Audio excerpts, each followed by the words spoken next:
Deep in a quiet forest, a robed woman, an old mage, and a swordsman gathered around a small bundle. Inside lay a crying human infant, abandoned among the trees. The three beings studied the child with quiet wonder. The mage vowed to raise him as a mage, the swordsman promised a blade, and the woman cradled him. They named him Will. Years later, Will sprinted through the forest atop his companion Schultz, a great white wolf. A massive ogre crashed through the trees behind them, closing in fast. Will leaped from a branch while Schultz drew the ogre's attention, snarling and circling to keep its focus away from the boy preparing his strike. Will confronted the green ogre, sword raised, accusing it of destroying the forest and harming its creatures. He drove his blade forward with full force. The ogre roared in fury as Will unleashed a relentless assault, striking again and again until the creature collapsed under his blows. With the battle over, Will tended to the injured forest animals, using healing magic to soothe a squirrel, a rabbit, and other wounded creatures gathered around him. A rabbit nuzzled him in thanks. Schultz reminded Will that sword practice waited, teasing that today was the day of water currents, leaving little time to rest. Will bid farewell to the animals, promising to return, then leaped onto Schultz's back as they raced off toward home through the trees. Riding through the forest, Will spoke about his past, revealing he had once been an orphan, uncertain whether war or famine had left him abandoned. Memories surfaced of a baby drifting alone on a small boat discovered by a mysterious hooded traveler and a great winged bird watching over him. The traveler brought him to three divine figures: Ronan, the god of swords, Miria, the goddess of health, and Vandal, the god of magic, his destined guardians. The one who carried him there was revealed as Rios, the god of omnipotence, bearing 1,000 avatars, including a hawk and a deer. This sacred place was Table Mountain, the peak where the gods themselves resided, hidden above the ordinary world below. Will returned home at last. Ronan greeted him, welcoming him back, while Will reflected that he had been raised entirely by these gods. Ronan scolded him for being late until Vandal revealed they already knew about the green ogre, and Miria rushed forward anxiously asking if Will was hurt. Miria fussed over him, insisting he handled the threat, while Ronan boasted that he was the one who taught Will everything. Miria argued it was her turn to teach him since he had just faced danger, while Ronan declared practice would begin. Ignoring her protest, Vandal invited Will to study history with him instead, sparking bickering among the three gods as they argued over whose lesson mattered most. Ronan grinned, promising Will the dagger he wanted if his training went well today, and Will straightened up, ready to begin. Will cheered, thrilled that Ronan agreed to train him personally. Ronan chuckled with pride while Vandal clicked his tongue, clearly annoyed at being overlooked once again. Ronan demonstrated his skill, slicing a thick tree stump apart with pure sword pressure alone. He challenged Will to match the feat if he wanted to pass today's lesson. Will swung with all his strength, his blade cutting cleanly through the stump in one decisive strike. Stunned by the power surging through his own arms, Ronan praised the result, calling it impressive for his son. Will beamed with pride, insisting nothing less was expected from someone taught by Ronan himself. Ronan corrected his form afterward, explaining that his swings lacked focus and needed to extend further toward the blade's tip. Will struggled to grasp the concept. Will tried again, adjusting his grip and stance, determination burning in his eyes as he pushed his sword forward with renewed focus and effort. His blade erupted with force, shattering the target completely. Ronan watched in stunned silence, sweat forming as he realized how quickly Will's strength had grown. Ronan admitted defeat with a nervous laugh, promising to remove something from earlier lessons. Will asked eagerly how he had performed. Glowing with excitement, Ronan handed him a magnificent new sword as a reward. Will stared at it in awe, eager to show Schultz his shining new blade. Nearby, Vandal and Miria watched the destroyed stump with surprise, remarking how interesting Will had become as his power continued exceeding every expectation they held. Vandal then offered to teach him magic, presenting the Book of the Fire Dragon. Will casually revealed he had already memorized its contents completely. Vandal doubted him until Will read the ancient dialect fluently, proving his claim as swirling magical energy gathered instantly around his outstretched hand. Will unleashed a devastating firestorm spell, tearing through the landscape.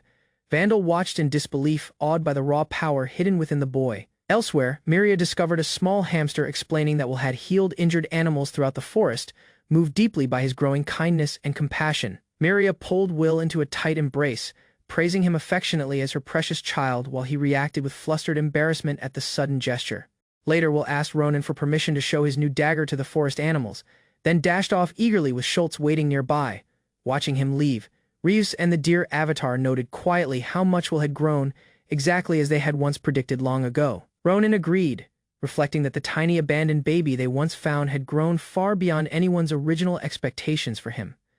Memories drifted back to that day, Miria cradling the newborn while Ronan gruffly claimed he wanted nothing to do with raising a human child. Vandal stayed silent while Miria giggled, comparing the sleeping baby's soft cheeks to a marshmallow, cherishing the quiet moment together. Ronan grumbled to himself, muttering that he disliked small children because they were loud and greedy, his sharp eyes glinting beneath the brim of his hat. A woman with flowing silver hair carried the baby closer and told him this was the kindest child in the world, one destined to become the greatest healer. While gentle forest animals gathered to watch over the infant, Ronan stared at the baby's tiny hands. The child grabbed his finger without hesitation, and the woman asked if this small bundle could truly grow into something so great. Ronan drew his blade and declared his decision. Once the child grew older, he would place a sword in his hands and train him. Grinning fiercely, Ronan vowed to make the boy his apprentice, promising that the god of swords would forge him into a warrior worthy of the title. The healer scolded him for waving something so dangerous near the baby, insisting she had only agreed that the boy would become a healer, nothing more. Ronan argued back, demanding to know why healing suited the child better than swordsmanship, while the healer accused him of trying to raise the baby as a savage. Nearby, a robed magician chuckled at the chaos, noting the child's sharp expressions and quick wit, then wondered aloud whether he should teach the boy his magic. A giant hawk swooped down and scolded all three gods for quarreling, warning that if they kept fighting, the healer threatened to take the child and vanish to another world. Each of them explained their reasoning. The magician valued knowledge above all. The healer believed kindness would support him through life, and the swordsman insisted strength was essential for protection. The hawk suggested a compromise. Instead of choosing one path, the three gods could take turns teaching the child everything they knew. They agreed at once, deciding to raise him together, turn by turn, beneath the wide-open sky above the mountain. The gods lifted the baby together, proclaiming he would receive the grandest education imaginable, learning sword, healing, and magic all at once. Years passed as each god swore separate promises to make him the strongest magician, the temple's saint of animal healing, and the finest swordsman under the heavens.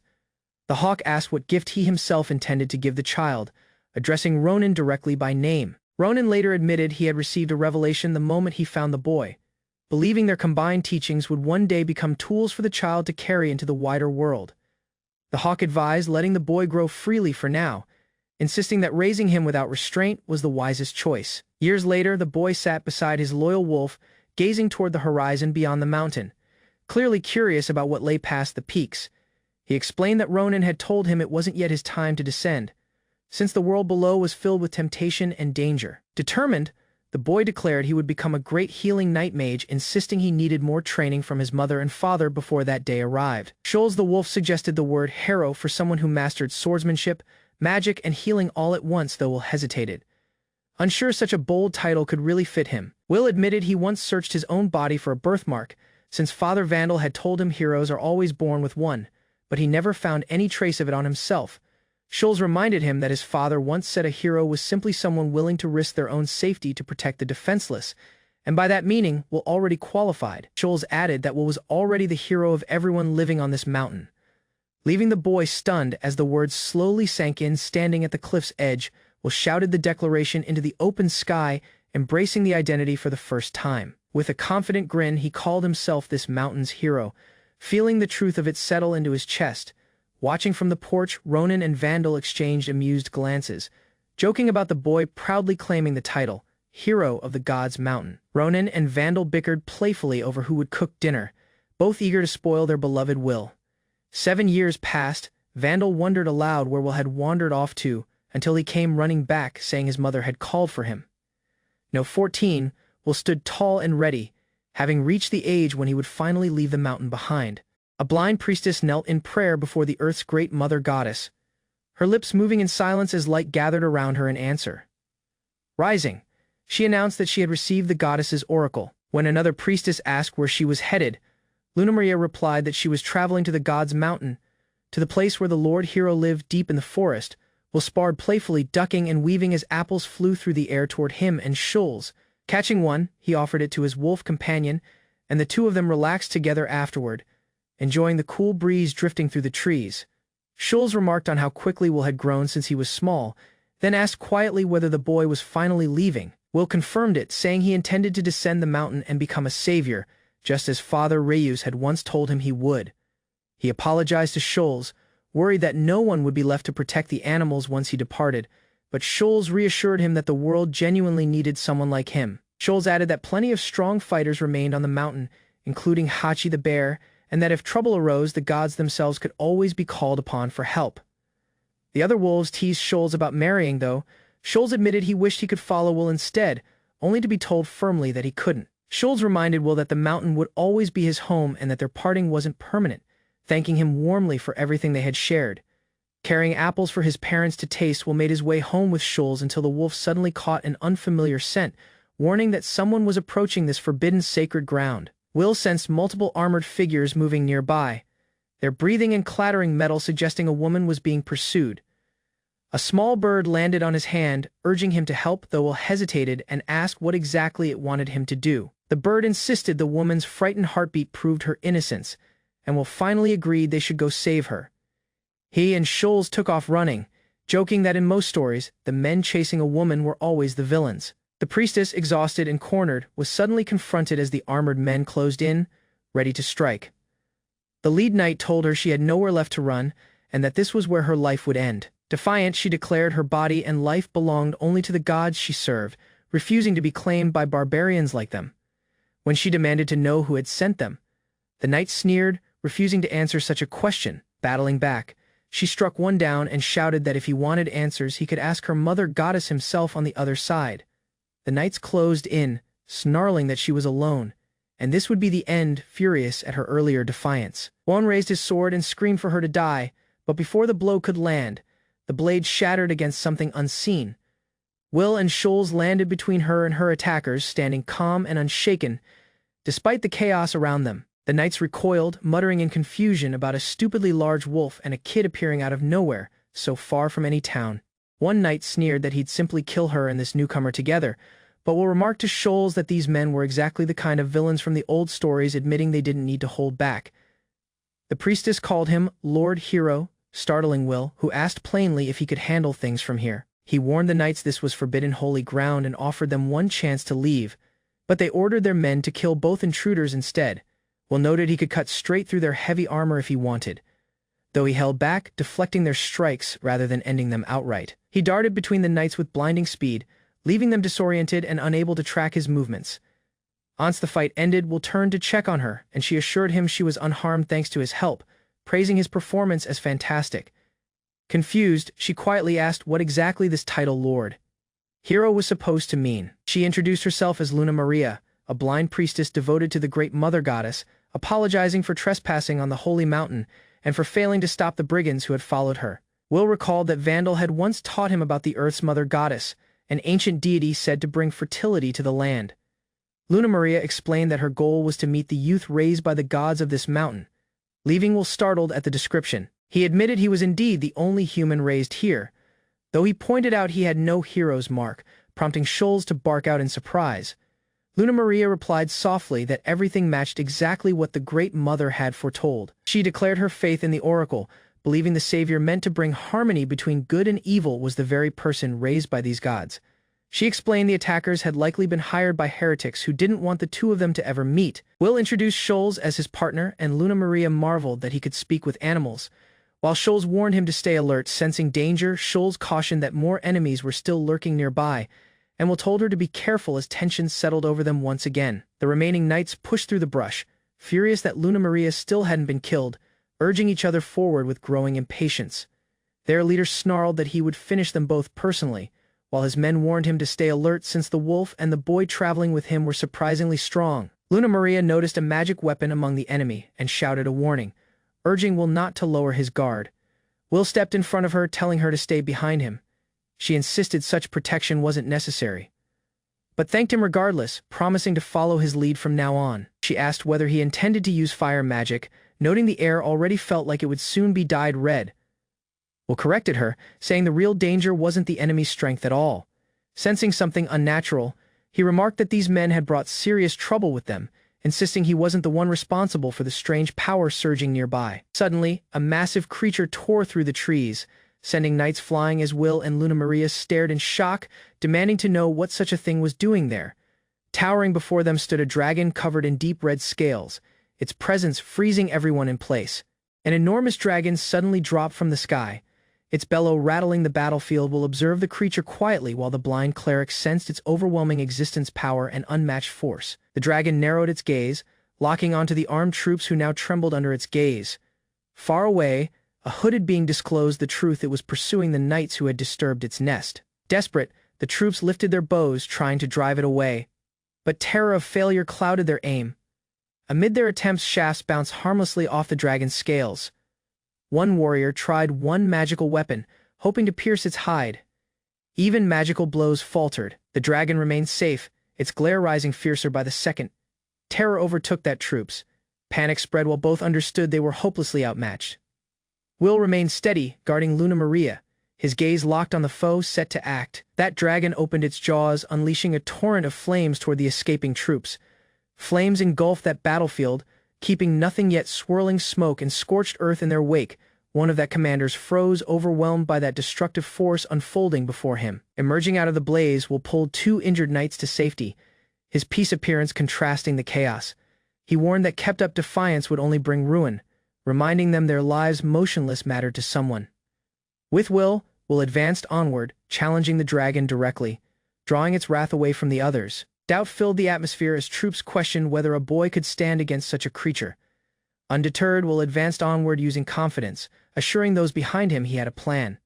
The towering dragon loomed overhead, yet he advanced without terror, blade in grip. With wordless Will, he readied his weapon, gathering focus as shocked onlookers observed, drawing upon teachings plus magic from his fathers. Will began fusing force into his knife with blades readied. Will released his freezing magic mid-atmosphere, blanketing the battlefield in frost. That dragon's flames clashed using the spell, but to everyone's surprise, the fire solidified into ice, its form convulsed, cracks spreading over its scales while the temperature plummeted. Encased in shimmering ice, the once mighty creature remained frozen, silenced by overwhelming force. Witnessing that result, Will's allies stared in awe while he quietly readied for the next move. Stunned by that frozen ruin of the dragon, the troops could only gape at Will's overwhelming force. Their terror shifted to panic as they labeled him a beast, escaping without a second glance. As peace settled, the blind cleric slowly removed her veil, revealing her gaze for the first period. Using grace, Luna reintroduced herself, proclaiming their devotion to the mother goddess of earth. She moved closer, smiling softly, and asked for the hero's identity, her voice full of warmth. Using silent humility, Will finally spoke his identity, revealing only that he was human. A gentle smile followed as he shared the truth: his guardians were deities who lifted him. The cleric insisted he was motionless, a champion, fated to bring peace, as foretold by sacred prophecy. Despite their blindness, she recognized her faith, stating she couldn't see the target even if it existed. Without regret, Luna confirmed her route, having given her sight willingly in service to the goddess. Seated near his beast ally, Will listened quietly, absorbing her words with a peace gaze. Luna disclosed her heightened awareness, explaining how sound guided her actions even in blindness. Their joking tones softened the moment, hinting she had spotted more than she let on. Promising not to be one burden, she stated her readiness to join him in fight. Using palms above her heart, she asked him to travel with her and save the world together. Will admitted Will was already planning to depart, surprising the cleric who saw it as destiny. While he was willing, he expressed worry that the deities who lifted him might object. That image of the three overprotective deities surfaced in his mind, all strongly opposed to his journey.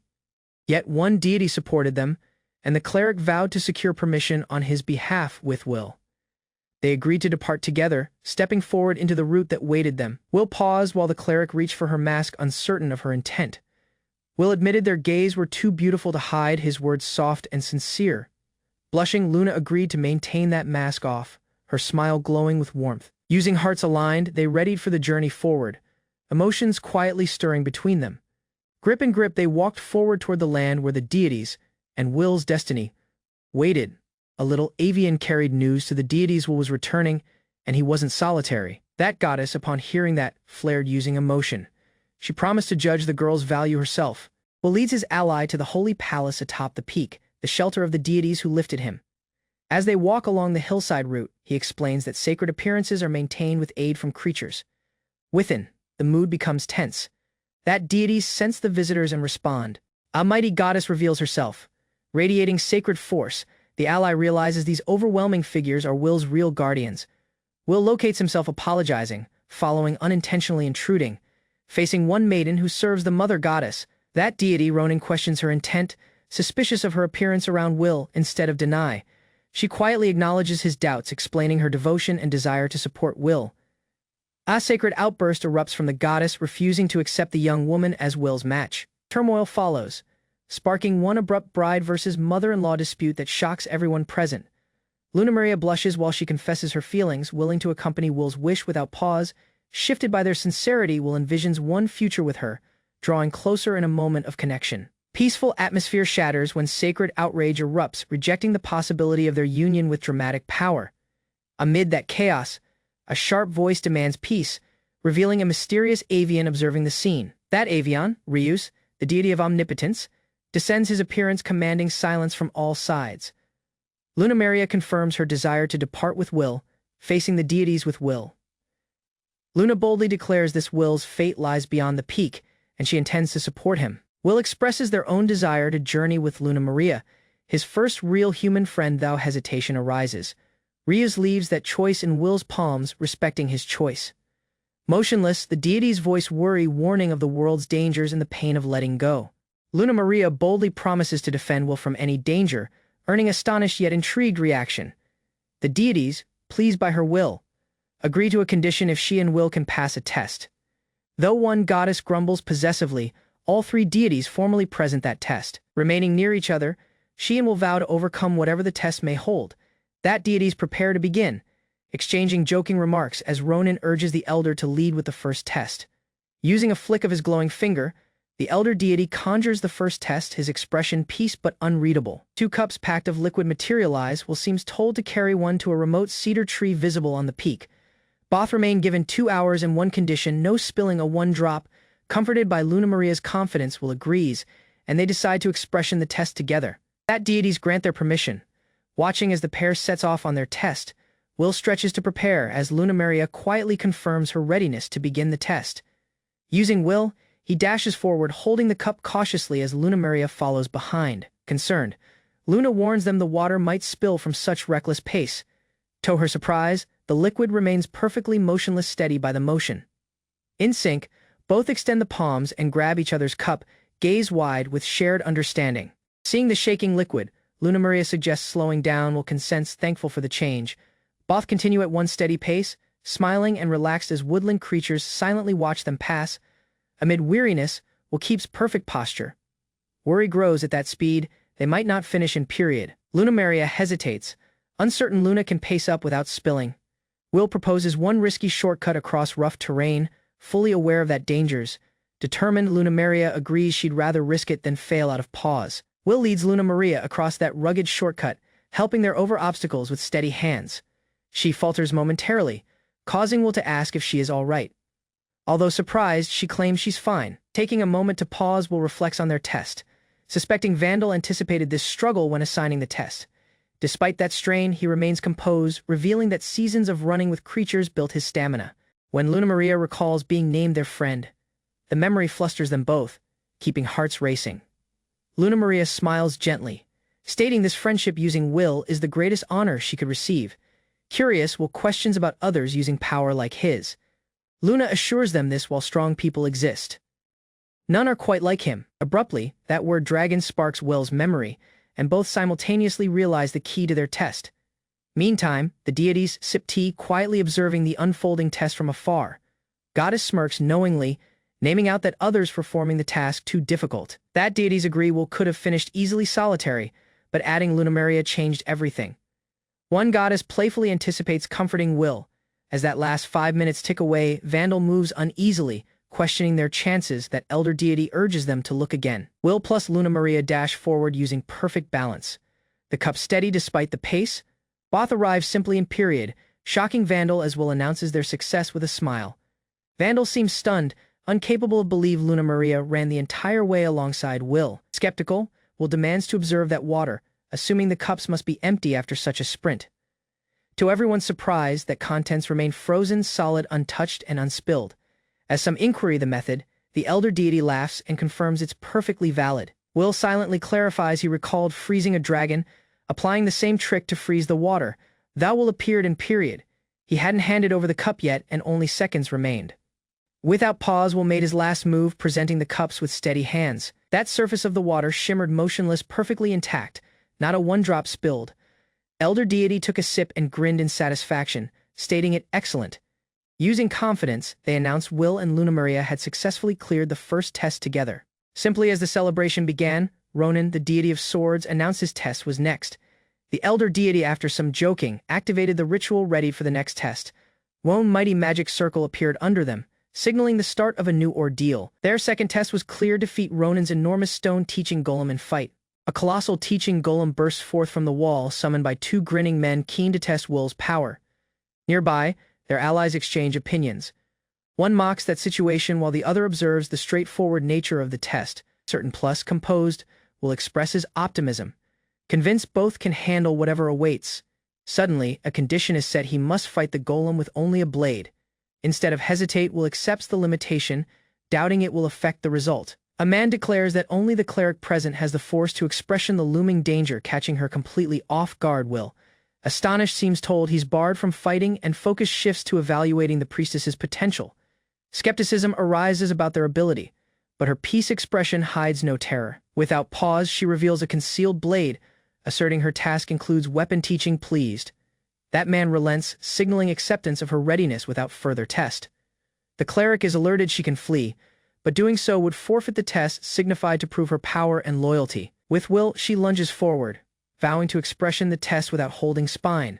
Will hesitates, wanting to aid there, but she strides on with confidence, keeping him behind. Resolute, Luna declares their intent to succeed, drawing focus from the observers. At the sign, the golem charges as the cleric steps into fight. The golem launches a mighty blow, smashing the earth as the cleric rapidly evades the collision without losing her focus, relying on heightened hearing to detect that golem's movements, plus stay one step forward. However, she knows that dodging solitary won't be enough to clear the test and begins preparing for a response. In a burst of pace, she closes the gap, jumping directly toward the towering foe without pause yet. While their blade lands, Luna realizes the golem's body is too solid. The golem charges with devastating power, smashing everything in its route as fragments erupts from the earth. Lunamaria stays light on their feet, dodging attacks as reevaluating their strategy with a determined gaze. Repeated strikes show no effect, keeping both spectators and Lunamaria herself asking about what more she can do. Meantime, that mage behind that test admits to pouring excessive mana into the golem. Even with her enchanted holy blade, Lunamaria finds herself incapable of sever the golem's joints. Will considers an alternative approach, considering Luna might gain power through outside support if direct attacks aren't enough. Will begins casting a spell from afar, hoping to empower Lunamaria and chance the tide of fight. Ahead of the magic can be completed, he's halted by the Ronin, who steps in with ferocious authority. Strict rules remain reinforced: no buffs, no debuffs. Solely remarks of encouragement are allowed, stripped of options. Will shouts her identity with certainty, igniting her will to press on. Frustrated, Will punches that earth plus questions his helplessness, convinced the golem must have a weak point. Will names out to Vandal, driven by desperation as Lunamaria struggles to gain the upper grip. One memory surfaces their younger self once asking about golems, unaware how vital this lesson would become. Vandal held taught this golem seemed formed from various materials and animated through magic. That key aspect returns: that activation word carved into their bodies marks their weak spot. Will recalls their master's lesson about golems: the word engraved into their body holds their existence power, and destroying part of it disables them.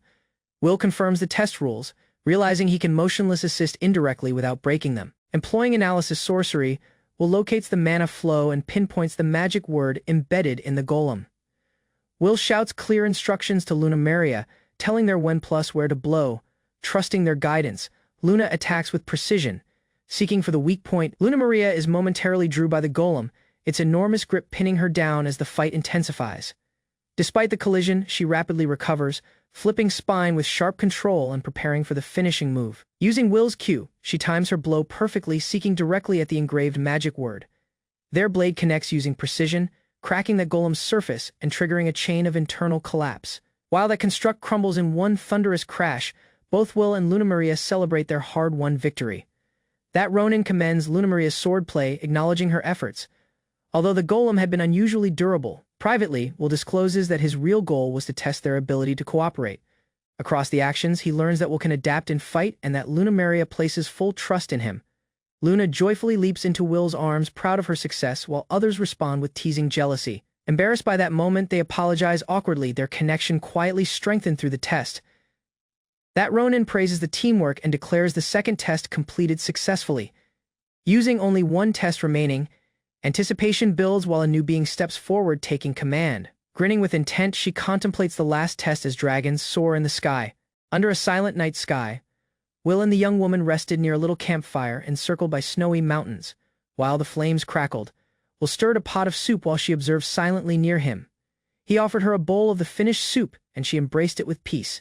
Thanks. Both shared one meal, plus Will spoke about his cooking habits.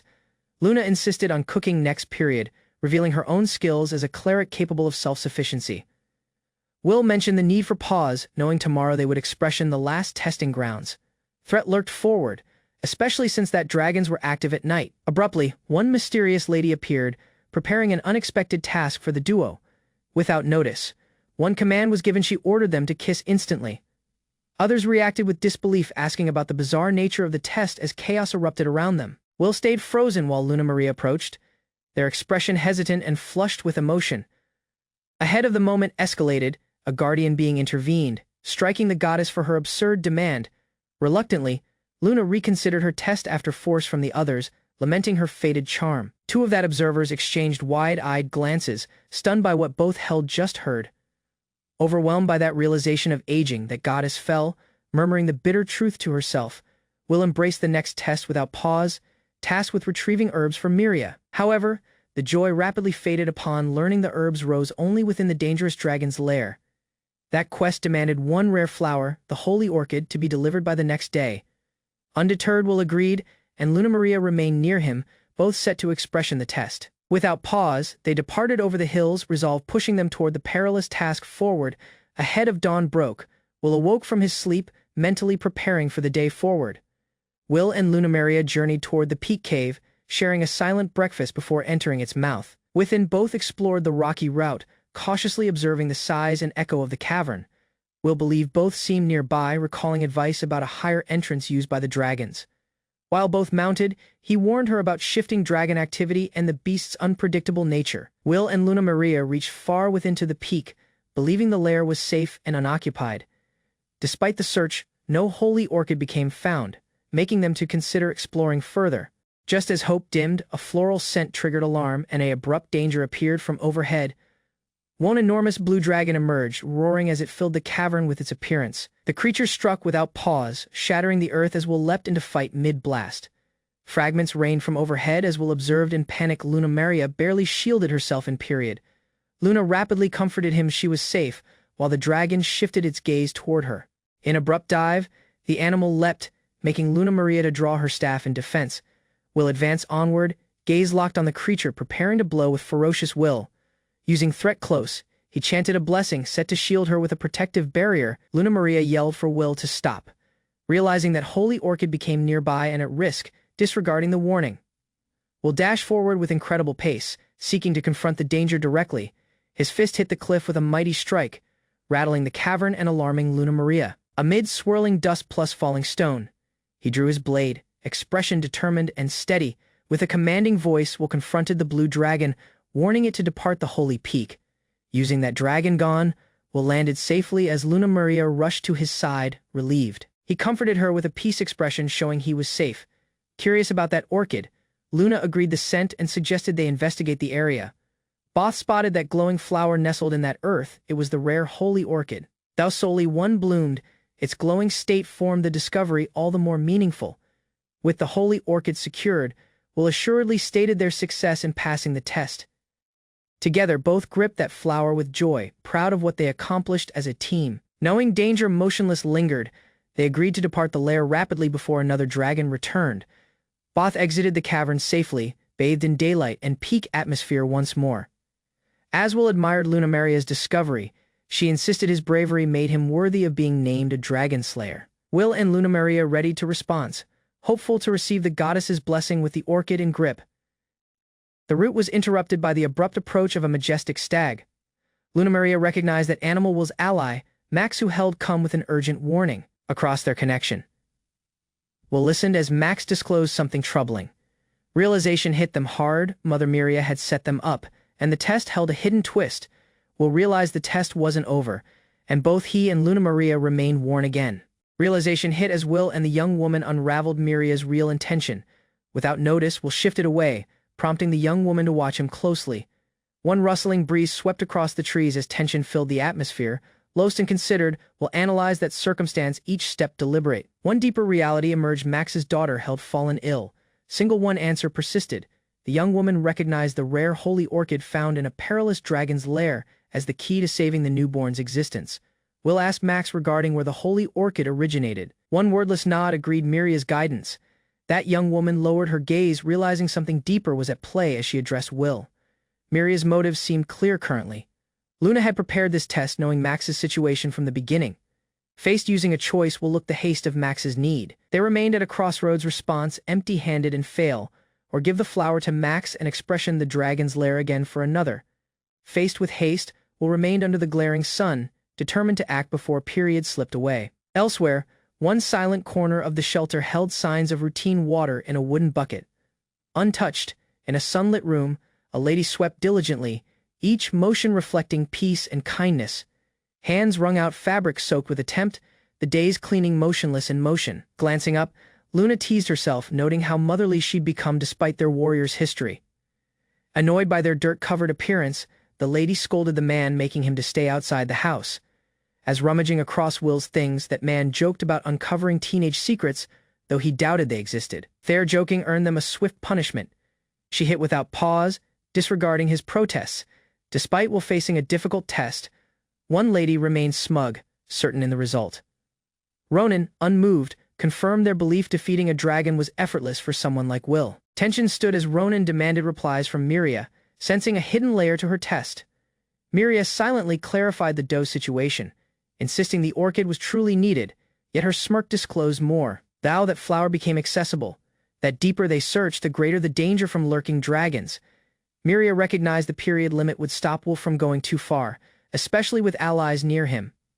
On that upper levels, only a one orchid could be found, just enough for one existence. Miria observed using one sly smile, convinced Will's kindness would compel him to give up the orchid.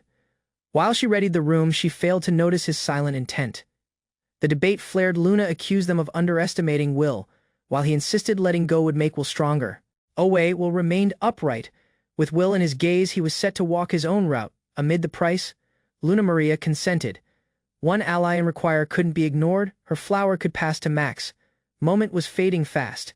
The trial's result rose uncertain, yet Will expressed silent thanks. Determined, Will tore forward, choosing to descend solitary into the lair's dangerous depths. That deeper Will went, the more hope he held of finding the orchids that could save a existence. Lunamaria declined to allow him pass alone. Despite that risk, Luna insisted on following them. Using assurance, she alerted Will it was her sense that had found the first orchid she could do it again. Will secured the orchid pouch tightly onto Max's torso, smiling as he readied the buck for leaving. Spotted Max's injured legs plus gently insisted that father prioritize his daughter instead of rushing again. Will questioned for one thing in response: see them again. Safe and well. The stag raced fast, both observed, knowing it was finally their period to act. Without pause, Will lifted Lunamaria in his arms, set to expression the depths of the lair together. Lunamaria gasped, astonished plus flustered in Will's arms as they dashed forward. Will silently clarified their method: traveling the wind would get them there faster, if she just held on. Near each other, they exchanged a nod of resolve together. Both seemed set to finish what they started. Their pace surged. Using one shout, Will launched forward into the lair spine's shelter. Miria observed the sky fondly, preparing something warm for their response, confidence hidden behind a soft smile. Will plus Lunamaria emerged victorious, having cleared the test through power, courage, and compassion.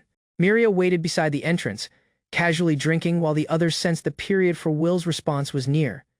Their thoughts, however, seemed clouded. Using emotion, solitary beyond, Miria sat silently.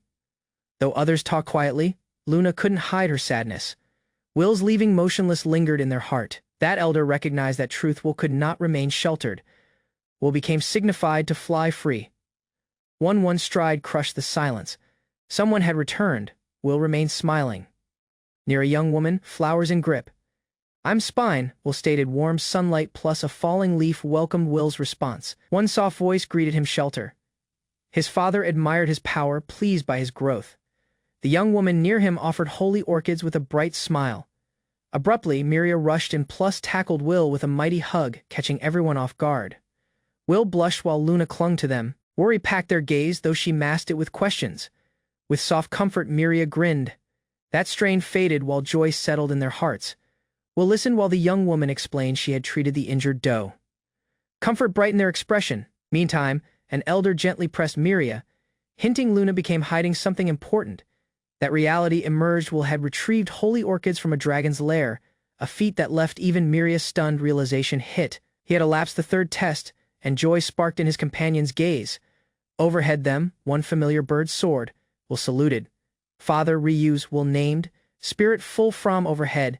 The sacred bird spoke, affirming it had seen every moment of Will's trials. One major choice became announced. Will would depart in 10 days. On the day he turns 15, Miria, ever poised, informed Will plus his ally to wash up. One feast waited them at Shelter. Despite their grace, whispers disclosed. Their cooking's odd taste, herbs ruining even the aroma. Yet Will remained completely unconcerned.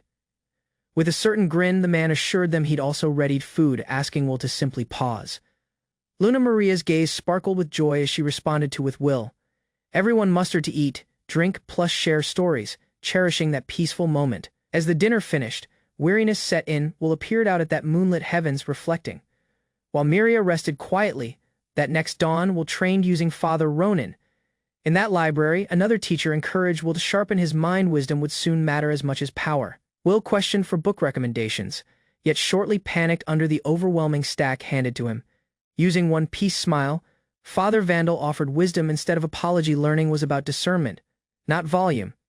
Will enjoyed one silent bath beneath the stars, finally allowing himself to relax. Unexpectedly, Miria appeared, declaring her intent to aid him wash, her tone both teasing and bold. Will flailed in surprise, insisting Will became almost an adult. Miria solely grinned, joking his reaction gently. Will shyly credited their handmade shampoo plus endless cosmetic advice. Using one soft smile, she urged him to take kindness of himself once his journey began. He nodded. She remembered to him that their peak would always be his shelter, no matter how far he traveled. Afterward, Will spent period with friends and Lunamaria, exploring the realm he had older up in together. Both enjoyed the woodland, fruits, rivers, and breeze, each moment deepening their love for the peak. Will and Lunamaria spent their last day encircled by woodland creatures, saying their silent goodbyes. 10 days after his test, Will remained before his protectors, readied and determined. On their 15th birthday, Will heard blessings from those who lifted him.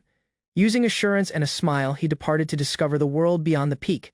That sunlight pierced through the woodland canopy as Will named out to Lunamaria. Moving near her, he admitted to simply following her lead since they left the peak. Lunamaria disclosed it was her first period descending as well, but confirmed their goal had purpose. She explained they were motionless in the woodland nearby the sacred peak. Their goal lay forward at the edge of the kingdom's woodland, where the Earth Mother's guidance waited them, the holy blade. Will became excited upon seeing the legendary blade embedded far within a woodland boulder. Just as he had read in old tales, Lunamaria agreed the legend only the blade champion could draw it. Luna believed the journey was guided by sacred intent. As they kept up, Lunamaria suggested Will might be fated to wield the holy blade. Realizing that route was long, they agreed to pause in a nearby village before continuing onward. Will admitted he'd solely just found humans, but remained keen as they traveled north through remote paths. Will assuredly mustered food along the way, boasting his survival skills as Lunamaria followed behind. Nearby, a young woman sat peacefully by the lake, fishing solitary with a carefree smile. Abruptly, rustling bushes surprised her, prompting a wary glance and steady grip on her rod. In a panic, she yelled fiercely into the trees. Set to defend herself from any danger, the young woman froze in surprise, realizing actual people had appeared before her far within the forest. Relieved, Luna chuckled nervously and admitted they had surprised her while she was peacefully fishing. They rested jointly by the water, exchanging stories. Luna expressed surprise at encountering others in such a remote land. With a cheerful tone, she shared her quest to test the lake's ruler for her blade champion. Remaining happily, she stated herself a faithful follower of the legendary blade champion, full of certainty. The young woman remained frozen in astonishment, stunned by the abrupt appearance of strangers advancing her fishing spot. Laughter rapidly followed her surprise as she relaxed, realizing they signified no harm. They sat together near the water, exchanging introductions and astonished to meet someone so far within the woodland. With bright excitement, she explained her quest to defeat the lake's king in honor of her champion. Full of confidence, she boldly stated herself a devoted follower of the legendary Blade Champion. Will listened intently, expressing interest in encounter the legendary Blade Champion given of with such devotion. The young woman explained the champion wasn't present but was waiting for her at the forest's edge. Despite being solitary, she remained certain trusted by her champion to handle the quest independently. Determined, Luna cast their line, resolved to fulfill the hopes placed upon her. Abruptly, the water erupted. Something enormous had brought the bait. Abrupt Tug agreed it. This overwhelming power could only belong to the lake's legendary ruler. Out of the water burst an enormous fish, its size stunning all who observed. Will and the young woman observed on in awe. The animal, Koitaru, dwarfed them both. Despite warnings, Luna gripped tight to that rod, refusing to let go. Her resolve was brief-lived as the creature flung her far into the atmosphere. As the young woman was pulled closer to the water, terror held her. She feared she'd be swallowed whole. Desperately clinging to faith, she cried out for the Blade Champion to save her. At that instant, Will dashed forward with Will, jumping into motion without pause. In one blink, Will drew her midair, gently lifting her from danger as she marveled at him. Overwhelmed, Luna burst into thankful tears, shouting a sincere thank you. Lynx, flustered yet sincere, expressed their wish to repay Will. Luna examined her broken rod and realized her try to catch Koitaru had truly failed. The fish's size much too great. With a sigh, she embraced defeat, choosing to respond to the champion but greeted Will and Lunamaria's offer to accompany her. Formal introductions followed. Lynx openly disclosed who she was. As they walked together under the woodland canopy, Lynx confirmed her role, happily now calling herself a follower of Lord Will. One lady rushes towards a young warrior, alarmed by danger. One goblin charges, weapon lifted, but the boy reacts rapidly. Additional goblin emerge, enraged by their fallen comrade. Both surround that area, snarling and set to attack. Nearby, one party of girls cheer passionately, praising the champion and urging him to defeat the goblins. Remaining tall, the champion remains composed, taunting the goblins' ignorance of his power.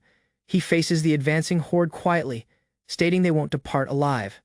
The warrior advanced onward with confidence, drawing his blade and stating himself the Blade Champion. Excited cheers remained out of behind as he faced the danger directly. His appearance solitary shifted the battlefield, raising hopes of unmatched power as he readied to unleash his force.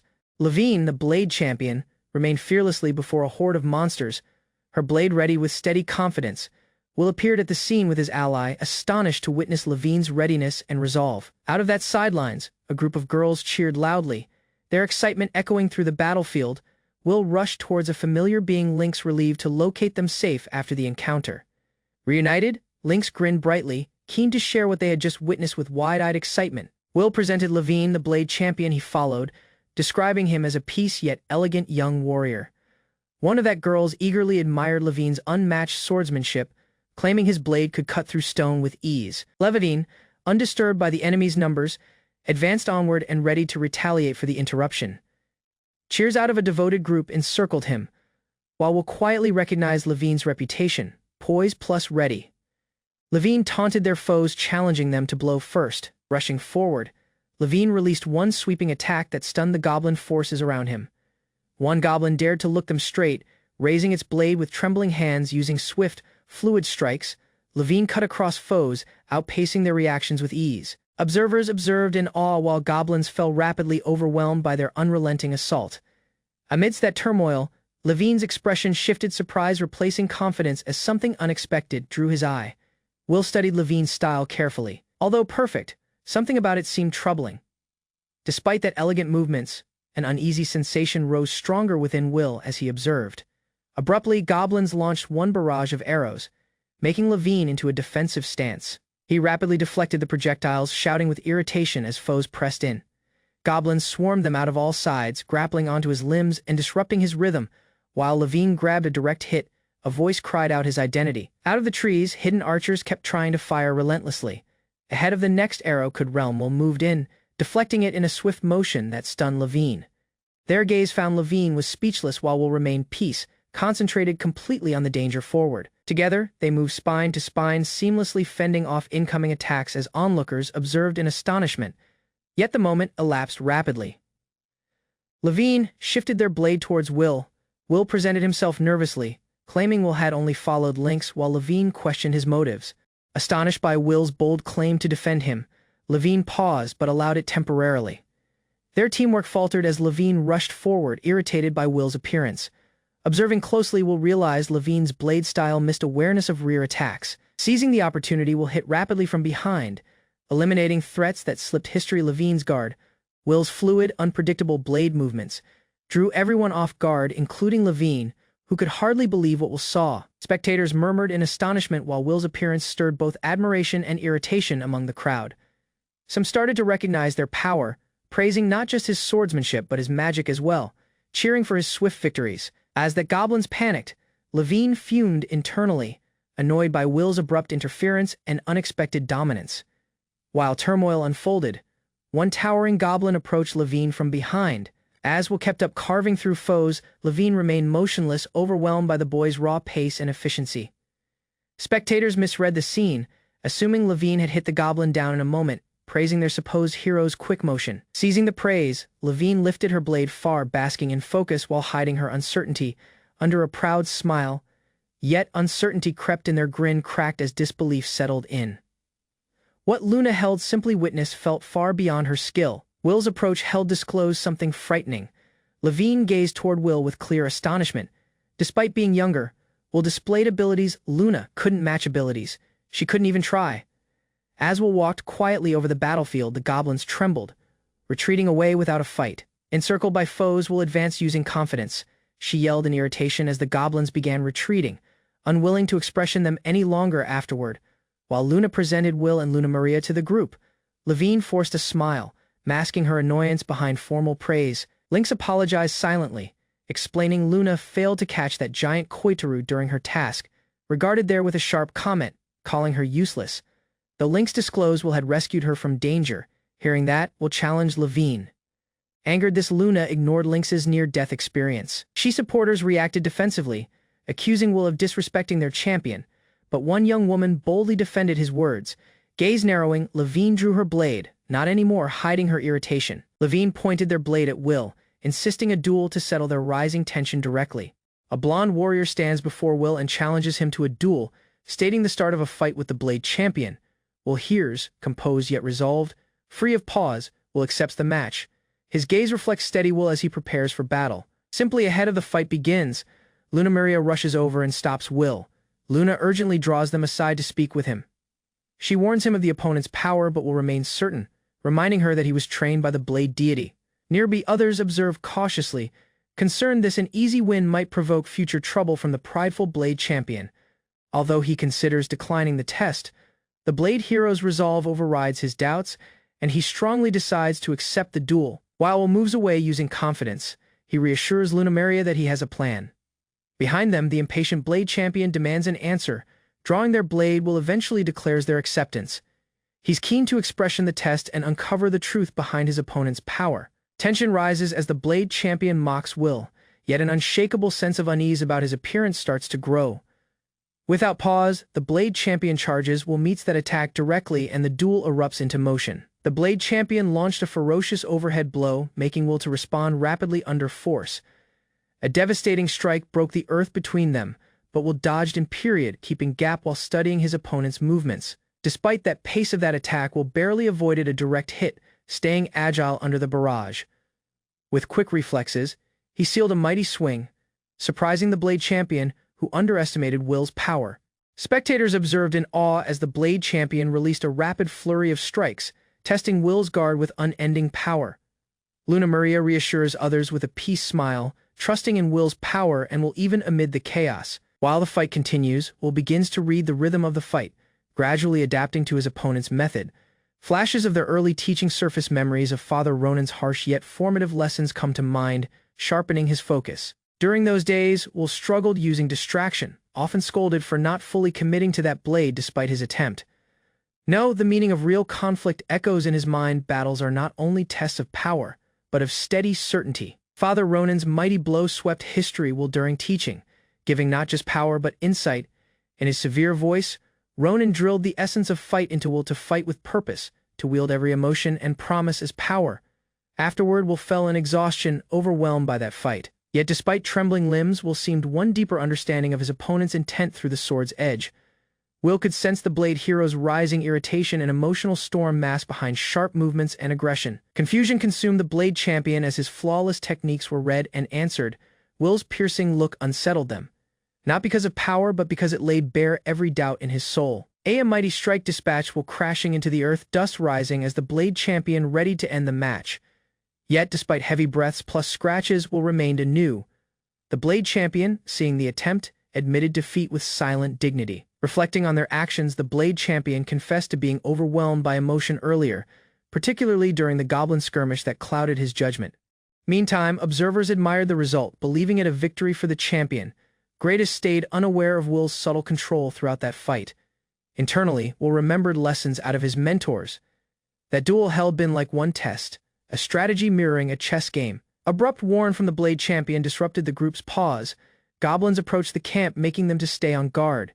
Using clear disdain for their current location, the Blade Champion demanded the camp be moved, unwilling to sleep among the slain creatures.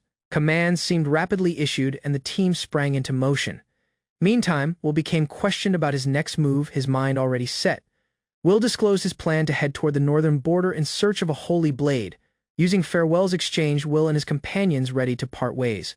One steady handshake marked that end of their encounter. Mutual regard lingered in the remarks as they wished each other well. Nightfall blanketed that camp while that group settled down in a clearing, the tent pitched under a sky full of stars.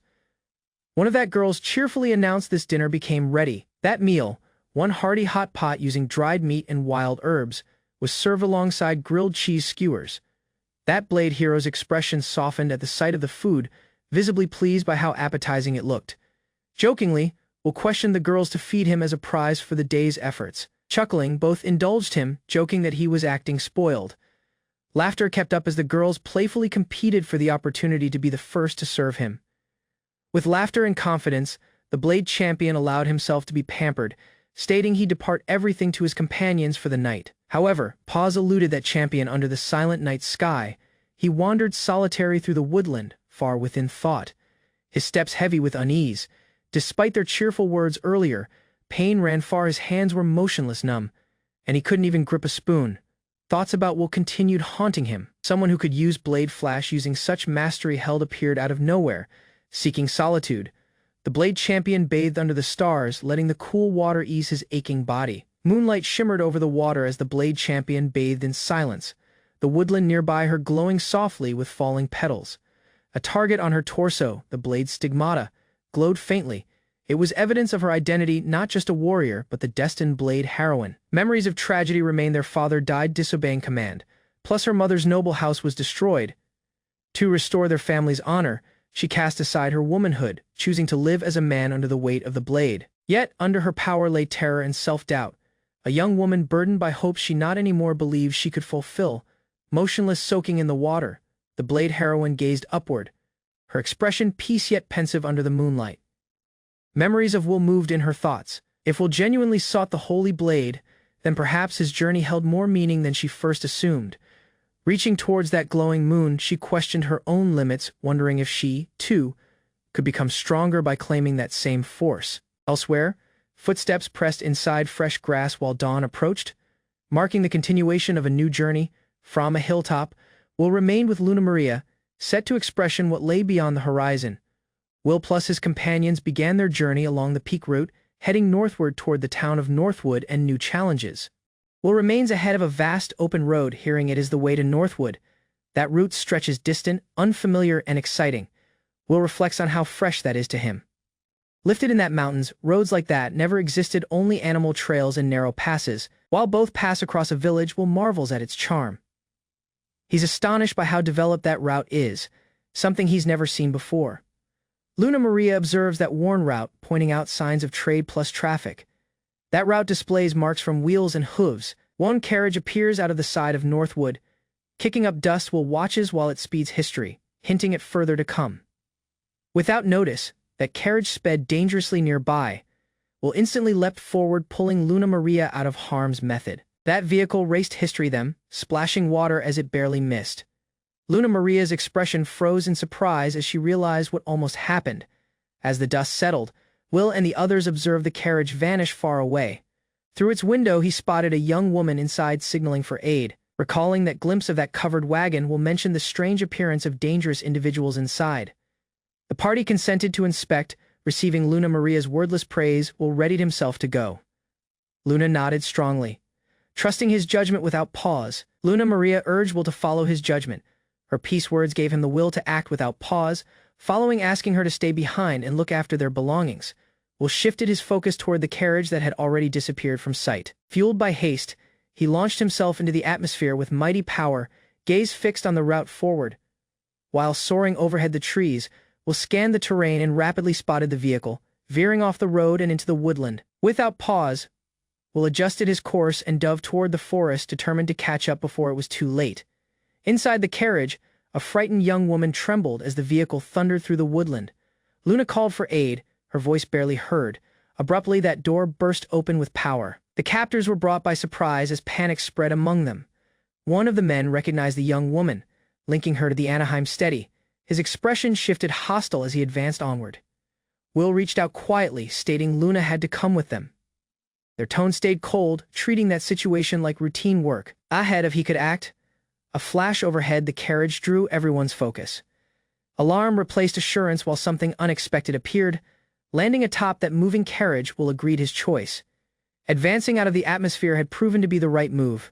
He wasted no period facing the foes. The surprised thug demanded replies, but Will quietly stated he had flown there. With a one strike, Will dispatch the man flying out of the carriage, neutralizing him before he could respond further. Entering rapidly through the window, Will found the frightened young woman inside. Luna gazed at them with disbelief. After presenting himself, Will gently comforted her. Will held come to save her just as she had hoped someone would. Karen agreed the assailants from the previous wagon were pursuing her. Terror lingered in her gaze as she remembered the danger. In desperation, Luna disclosed their identity. While that daughter of the Anaheim household, she had been ambushed mid-quest and forced to flee. Will gently comforted reassuring their safety currently that he was present. Their peace demeanor aided ease her panic. Suddenly glass broke. A bolt from a crossbow hit through the carriage window, barely failing them both. The pair glanced toward the outside from the broken glass. Will agreed the danger was motionless nearby and watching. Assailants rose impatient while both searched. Despite strict commands to capture the young woman alive, tension among them escalated. Within that carriage, Will plus Karen stayed low. One assailant demanded to board personally, prompting Will to consider their next action. Peeking across that window, Will assessed the foe. Will started considering of a way to separate and stop them. Their gaze narrowed upon noticing that unconscious coachman, that horses held panic due to that man's collapse. Realizing neither of them could steer, Will plus Karen faced one fresh problem controlling a runaway carriage amid rising danger. Will disclosed one scheme. On his flight earlier, he spotted something forward that could change the situation in their favor. Beyond, the foes ready to close in. One of them yelled instructions, certain they were closing the gap. Ahead of they could respond, Will kicked the door open and launched himself directly at them, catching them off guard. Will spun midair plus hit with precision. Their strike disrupted the formation, scattering the riders. Currently mounted on a horse, Will took control, set to lead the charge and take spine full control of the chase. Will talks quietly to that horse, asking it to keep running for the safety of its unconscious rider. That carriage races forward, its wheels thundering against the dirt road as it hurtles through the woodland, pursued from behind. Within, another wagon. Mercenaries argue while that situation escalates. Will, observing out of a gap, notes that their actions are unfolding exactly as he anticipated. From far overhead, Will surveys the route. His scouting confirms the carriage's position and what lies directly the peak trail. He spots a lethal cliff looming far away. Determined to stop disaster, Will rapidly devises a new tactic to intercept the carriage before it reaches the drop. Will deliberately slows their speed, baiting that pursuing mercenaries to accelerate in order to close the gap. At that perfect moment, Will orders the horse to chance. That abrupt maneuver causes that carriage to veer sharply, destabilizing the chase and disrupting their formation near the cliff's edge. The fighters, ignorant of the ground, press forward recklessly. One of them abruptly notices that danger and shouts too late, pointing frantically at what lies forward. The wagon crashes across the unstable earth. That horses plus riders are flung into the atmosphere as the entire vehicle plunges over the cliff. Out of a safe gap, Will watches in silence as the danger is eliminated. Will kneels near the wounded man, with his curing magic to stabilize his condition. A young woman praises Will's incredible curing skills. Will modestly answers, thanking his mother, Miria, for teaching him. As Will turns away, the young woman reflects on his kindness and power. Her admiration deepens as she views him as her champion, thankful for his timely save. Afterward, the young woman clings tightly to Will on the carriage bench, clearly smitten. Both ride across that countryside together in peaceful silence. Will suggests Luna sit within for comfort, but she insists on staying near him. Their fondness seems obvious, while Will tries to hide his flustered reaction. As the carriage continues on its route, Will spots a familiar being advancing. That woman's assertive power instantly reminds them of his adoptive mother, Miria. The lady joyfully greets him. She is Lunamaria, a cleric of Mother Earth and Will's traveling ally. Karen, motionless, clinging to Will, instantly questions their identity. To Karen's surprise, Lunamaria presented herself as Will's future bride. Karen, flustered yet bold, claims Will, while her fated husband, Lunamaria, invites Karen to meet their father at one mansion. But Karen rapidly declines, stating they are in a hurry. Shifting the focus, Lunamaria reminds everyone of their actual quest to locate the Holy Blade hidden in the Northwood woodland. Drew by surprise, Will and Lunamaria respond to Karen's abrupt insistence on her proposal. Using one composed look, she reveals her background. Her family runs the Anaheim Merchant House in Northwood. Claiming authority, Karen announces that the woodland holding the Holy Blade falls under her household's ownership, making the others to reconsider their approach. A carriage traveled along a silent route, its wheels clattering steadily as it carried its passengers toward their next goal. Within, two women joyfully talked about one nearby restaurant, praising its blueberry tart and atmosphere. Will grinned, hearing to their enthusiasm. As the journey kept up, tension stood between the two girls, both vying to be by Will's side. Drew between them. Will silently questioned how Will ended up in such one situation. To restore order, Will strongly told them to sit at the spine and look after the coachman, stopping their argument. Silence plus frustrated, that two girls sat silently, arms crossed, pouting in synchronized defeat. Urgent voices packed that carriage as the girls spotted the coachman's worsening condition. Their form trembled, drenched in sweat, and his breathing rose heavy with fever. Will examined that circumstance quietly. Despite that injury, he agreed there was no poison, but the man's power was fading due to significant blood loss. Reaching inside his supplies, Will handed a little item to Lunamaria, instructing her to administer it rapidly. After confirming it was a trusted medicine made with sacred knowledge, Lunamaria named for Karen's aid to begin treatment. Using grand kindness, the girls supported the coachman as he slowly swallowed the potion. Their conditions started to stabilize under their watchful kindness. Lunamaria gazed at Will using admiration, pleased by his peace, composure, and medical skill. Karen flushed, stunned by the awareness of his many talents. Zone of the girls connected his mother's identity to a mighty goddess from the mountains, keeping them both in awe. Sitting silently on that carriage, Will admitted his history. Though he was merely a youngster brought in by the deities, he had been lifted by three sacred figures. Curious about the goal, Will questioned about Northwood. That girls eagerly clarified it became a walled city on the northern edge of the kingdom. Northwood, famous for its busy trade, welcomed travelers of all races. Karen remembered their recent strike while traveling for business. Despite their escorts, that ambush arrived unexpectedly. Luna expressed far thanks, knowing Will had saved her. Will inquired about how safe the country was. Lunamaria clarified this Madonia became generally secure and seldom saw such incidents. Karen clarified this attacks on women seemed uncommon due to frequent patrols and checkpoints, making her ambush all the more unusual. With sincerity, she requested to accompany Will into the Holy Blade woodland, giving her support in response for his aid. As Will lifted the legendary blade far, Karen observed with sparkling gaze, believing this moment would be recalled in history. Lunamaria struggled with her thoughts, drew between her faith and a rising desire to be spotted by Will instead of the cleric. Will remembered encounter Levine, the renowned blade champion. In the woodland, uncertainty lingered. Could Levine genuinely be the one to draw the holy blade? Meantime, Karen appeared on that coachman, relieved to see his complexion improving, a clear sign that the treatment had worked. Pleased using that progress, Will suggested continuing the journey northward. At the current speed, both would reach the city by the next day. While that carriage came to a halt, Will moved out cautiously. Something forward drew his focus, and his expression sharpened with focus. A squad of mounted troops rushed down the road, shouting for the carriage forward to stop instantly. Will reacted rapidly, pulling that reins with worry. The armed men dismounted and encircled the area, raising their arms cautiously. Their captain gestured ahead, signaling the others to prepare for confrontation. Will rapidly dropped from the carriage to assess the situation. set to defend if needed. Strain packed the atmosphere as he approached them directly. A distinguished man named Johann advanced onward, claiming the carriage served to the Anaheim steady. Karen emerged, astonished yet relieved to observe Johann following, confirming their safety. Will explained they had all been searching for her since the attack report. Johann almost hit Will in a fit of misunderstanding, believing him to be one of the assailants. Following hearing that reality, Johann's expression softened. Will offered their sincere thanks to Will and his companions for protecting Lady Karen during the ordeal. Karen insisted on inviting Will and the others to her residence as a gesture of gratitude, explaining their journey involved business at the Holy Blade Woodland. Observing that state of the damaged carriage, Johann arranged for a replacement and offered an escort to ensure their safe travel forward. Using a respectful goodbye, Johann dispatched them off. Will, Lunamaria plus Karen resumed their journey to Northwood with peace, resolve, and renewed purpose. As the carriages kept trying toward their goal, a remote scream pierced the peace. One arm fell limp, signaling something held gone terribly wrong elsewhere. Distant away, Miria slumped above one table, overwhelmed with emotion. Despite their sacred status, Luna remained deeply affected by Will's absence.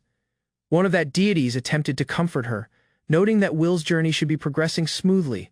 Will believed that youth would soon arrive in the city. The bearded elder grinned, certain that Will had been well ready to handle adversity. Again in the wagon, Lunamaria noticed something unusual. Luna teased that a young woman might be getting close to Will, just as Northwood came into view. As traveling in that carriage, the group discussed Rias's absence. None of them held noticed them lately, but they remained unconcerned. As the carriage neared the city gates, they finally appeared at Northwood, the land where the Holy Blade waited. That city's towering gate loomed in silence, its portcullis half lifted while sunlight touched the stone walls. Near the entrance, troops remained unworn while a carriage rolled up the route. Within, one wide-eyed youth stared through the window, taking in the unfamiliar sight. Crossing that threshold, that carriage clattered above cobbled streets, entering the heart of the settlement.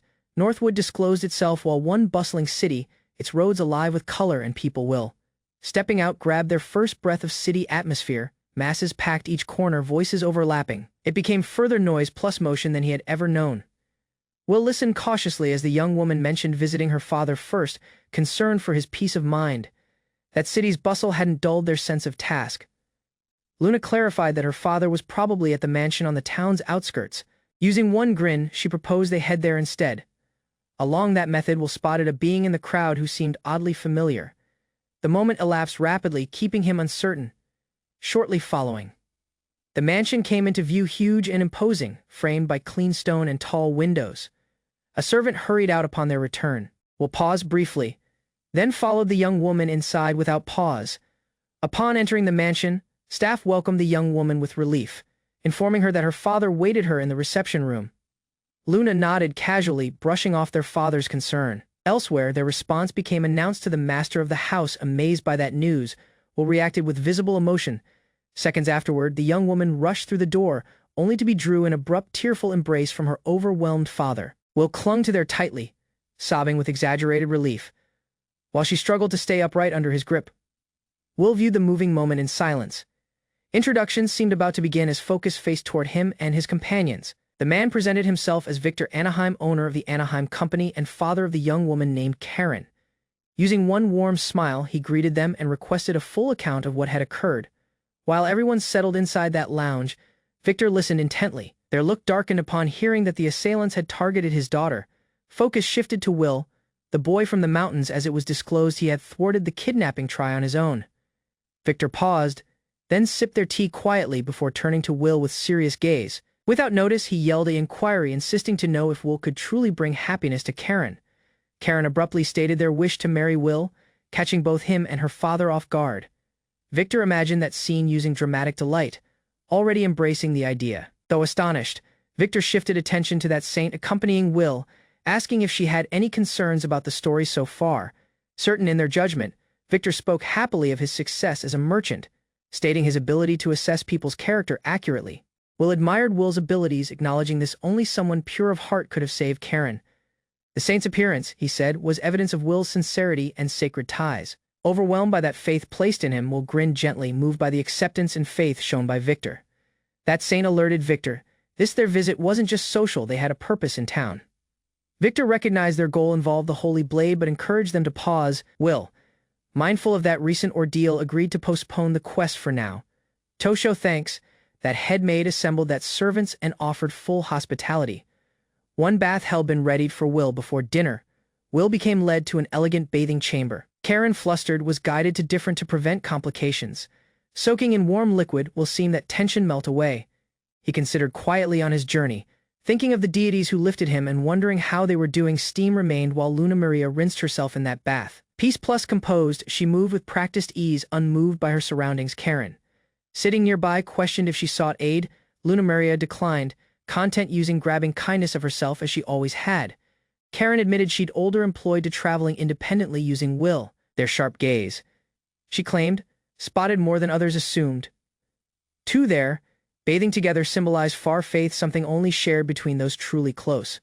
While Lunamaria soaked silently, Karen watched her being with mixed thoughts, wondering just how far her connection with Will had progressed. Karen glanced at herself, noting their being with confidence, despite some self-conscious thoughts about indulging too much lately.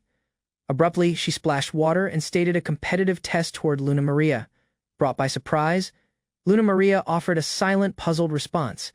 Afterward, that two moved out dressed formally. Will plus Lunamaria seemed now wearing elegant clothes readied by Victor, which fit perfectly.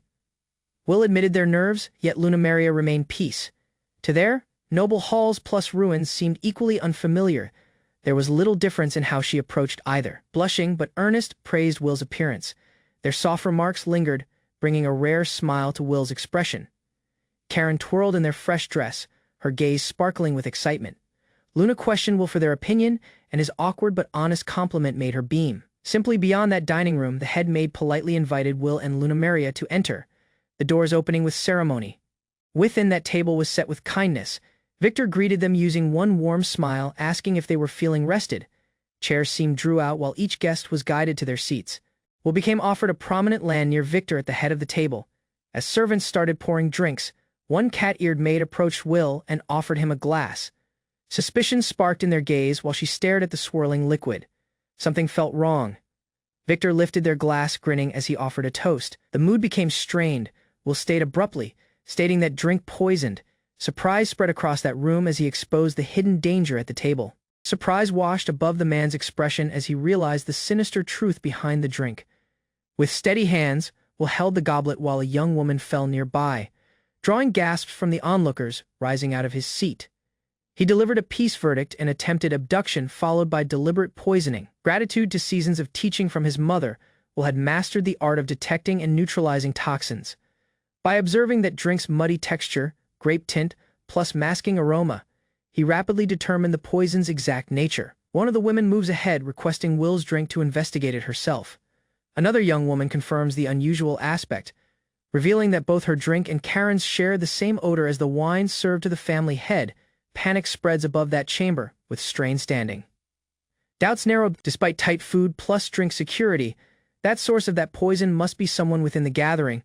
Will explains that the toxin isn't ordinary. Their mother, Miria, taught them about that rare substance said to originate from a hidden race. That revelation strikes that party. Will names the origin as the Millennium Fox Tribe. Will silently addresses that fox-eared maid, asking if Luna belongs to the Millennium Fox Tribe. Their gaze attention sharply, noting the unique features she tries to hide. That maid panics, denying any connection to that tribe plus insisting it's a baseless accusation. Another maid questions their straight, casting uncertainty. In desperation, Luna accuses Will of deceit, urging everyone to ignore their claims plus trust her instead. Pressed to show her blamelessness, she's forced to drink the poison wine. Her pause raises doubts. Ahead of she can act, a man strikes rapidly, neutralizing her. That reality is agreed she was the culprit. While that maid's unconscious form is carried away, questions arise. Ruvelair questions how long Luna held served in the mansion. Will connects the moment to the Gardo Company's growing aggression. Commands remain given to extract any useful information from the captured follower. Banquet concludes awkwardly. Regrets are exchanged, though that event was handled. Unease lingers in the atmosphere. Privately, one guest questions about that Gardo Company, curious about its motives and role in the event. Both learn this Gardo is a rising power in the region, swallowing rival firms to dominate trade. Its arrival now extends even noble estates. That reality about Gardo starts to unfold When competing firms met setbacks, Gardo exploited their weakness to forcefully take over. The method seemed both cunning plus ruthless. One map discloses their expanding lands. In just one season, they've taken command of the Northwest region. Meanwhile, Anaheim firm builds partnerships to resist. Proof comes Donier worked under Gardo's orders. That event wasn't isolated, it became part of a larger scheme. Their defeat to kidnap Will led to threats against their family. Gardo employed them while leveraged to coerce until currently there had been no evidence. That poisoning eventually exposes their underhanded tactics and brutality. Determined to act, that head of that family declares both will use the failed poisoning to expose the Gardo company's crimes. Their daughter echoes their will, energized by his leadership. Will offers assistance, yet seems politely informed to stay uninvolved. That seems one merchant matter, and Victor wishes to handle it personally. Though he jokes about Will as a potential son-in-law, Victor shifts that topic, asking if Will seeks the holy blade in the spirit woodland. Will confirms. Although approval is given, Victor shows mild reluctance, warning it may be troublesome. Their daughter reacts theatrically, shouting in exaggerated irritation at their father's behavior. One instant of levity breaks the tension as Karen scolds the group for joking Will, reminding them he's their honored guest and benefactor. Victor discloses this technically no one needs permission to enter the spirit woodland, but acknowledges that his family controls all forests due to their monopoly over the city's lumber industry. He explains the holy blade was found by opportunity in one of their managed forests. Will suspects this Gardo's real aim might be domination of that lumber market. Using a certain smile, Victor grants full permission to retrieve the blade. That party expresses thanks. Curiosity arises, can Will truly draw the blade signified only for a champion? Even Will remained completely unsure. Two girls passionately declare the faith in Will, convinced he's fated to wield the holy blade. Victor plus that others observe using amusement. Despite Will's modesty, still the adults express confidence, citing his sacred raising as a sign of great potential. While that date ends, Karen eagerly offers to escort Will to his room. Plans for tomorrow's trip to that spirit woodland are quietly set. Suddenly, chaos erupts. One teasing argument breaks out above who gets to stay close to Will. That matter seems settled across a game. Beneath that moonlit sky, Will reflects solitary. Meantime, that two girls sleep peacefully, having won that right to stay by his side. In one fit of fury, Gardo demolishes furniture plus screams at his subordinates. The defeat to eliminate that Anaheim head pushes him to the edge. Fuming, Will recounts their progress. Half of Northwood seems already under his control. One further stride was all he needed to seize force from the Anaheim company. Despite believing their plans seemed flawless, the try to poison and kidnap failed. He strikes out, angry and ashamed. One hooded being reminds him of their support. Gardo admits Will motionless holds one more plan, promising repayment once the city is his. Out of a hidden torso, he retrieves a mysterious magical item, an expensive, sinister-looking artifact known as the Titanite. Under the full moon, a glowing lantern lights the route through the thick woodland. A hooded being quietly approaches, their movements careful and deliberate as they near a holy land. Boss stop ahead of the holy blade, one mysterious appearance awareness their arrival, noting it has been ages since a human last appeared. Will and his companions ventured far within the woodland at dawn, determined to reach their goal by midday. Despite that long trip, both pressed on steadily, while that unfamiliar terrain stretched on. Doubts arose about their side, yet the woodland appeared to guide them instead of hinder. One sacred aura thickened that deeper they moved. Encircled by silent beauty, they felt the appearance of something mighty forward. The peaceful atmosphere alerted them of peace days, giving a rare moment of stillness. Their thoughts shifted to Karen, whose lively spirit contrasted with the present peace, keeping a vivid impression on them all. Although worry lingered above history troubles, Will and his group pressed on with cautious optimism. Their route soon led them to a glowing anomaly in the woodland, radiating with sacred power, beyond the trees. They found a holy clearing where a blade remained embedded in stone. That sight agreed their hopes. The legendary holy blade was real and within reach. Will's spirit raced using excitement, as though witnessing a scene straight from the stories he once read. That trip led them exactly where they needed to be.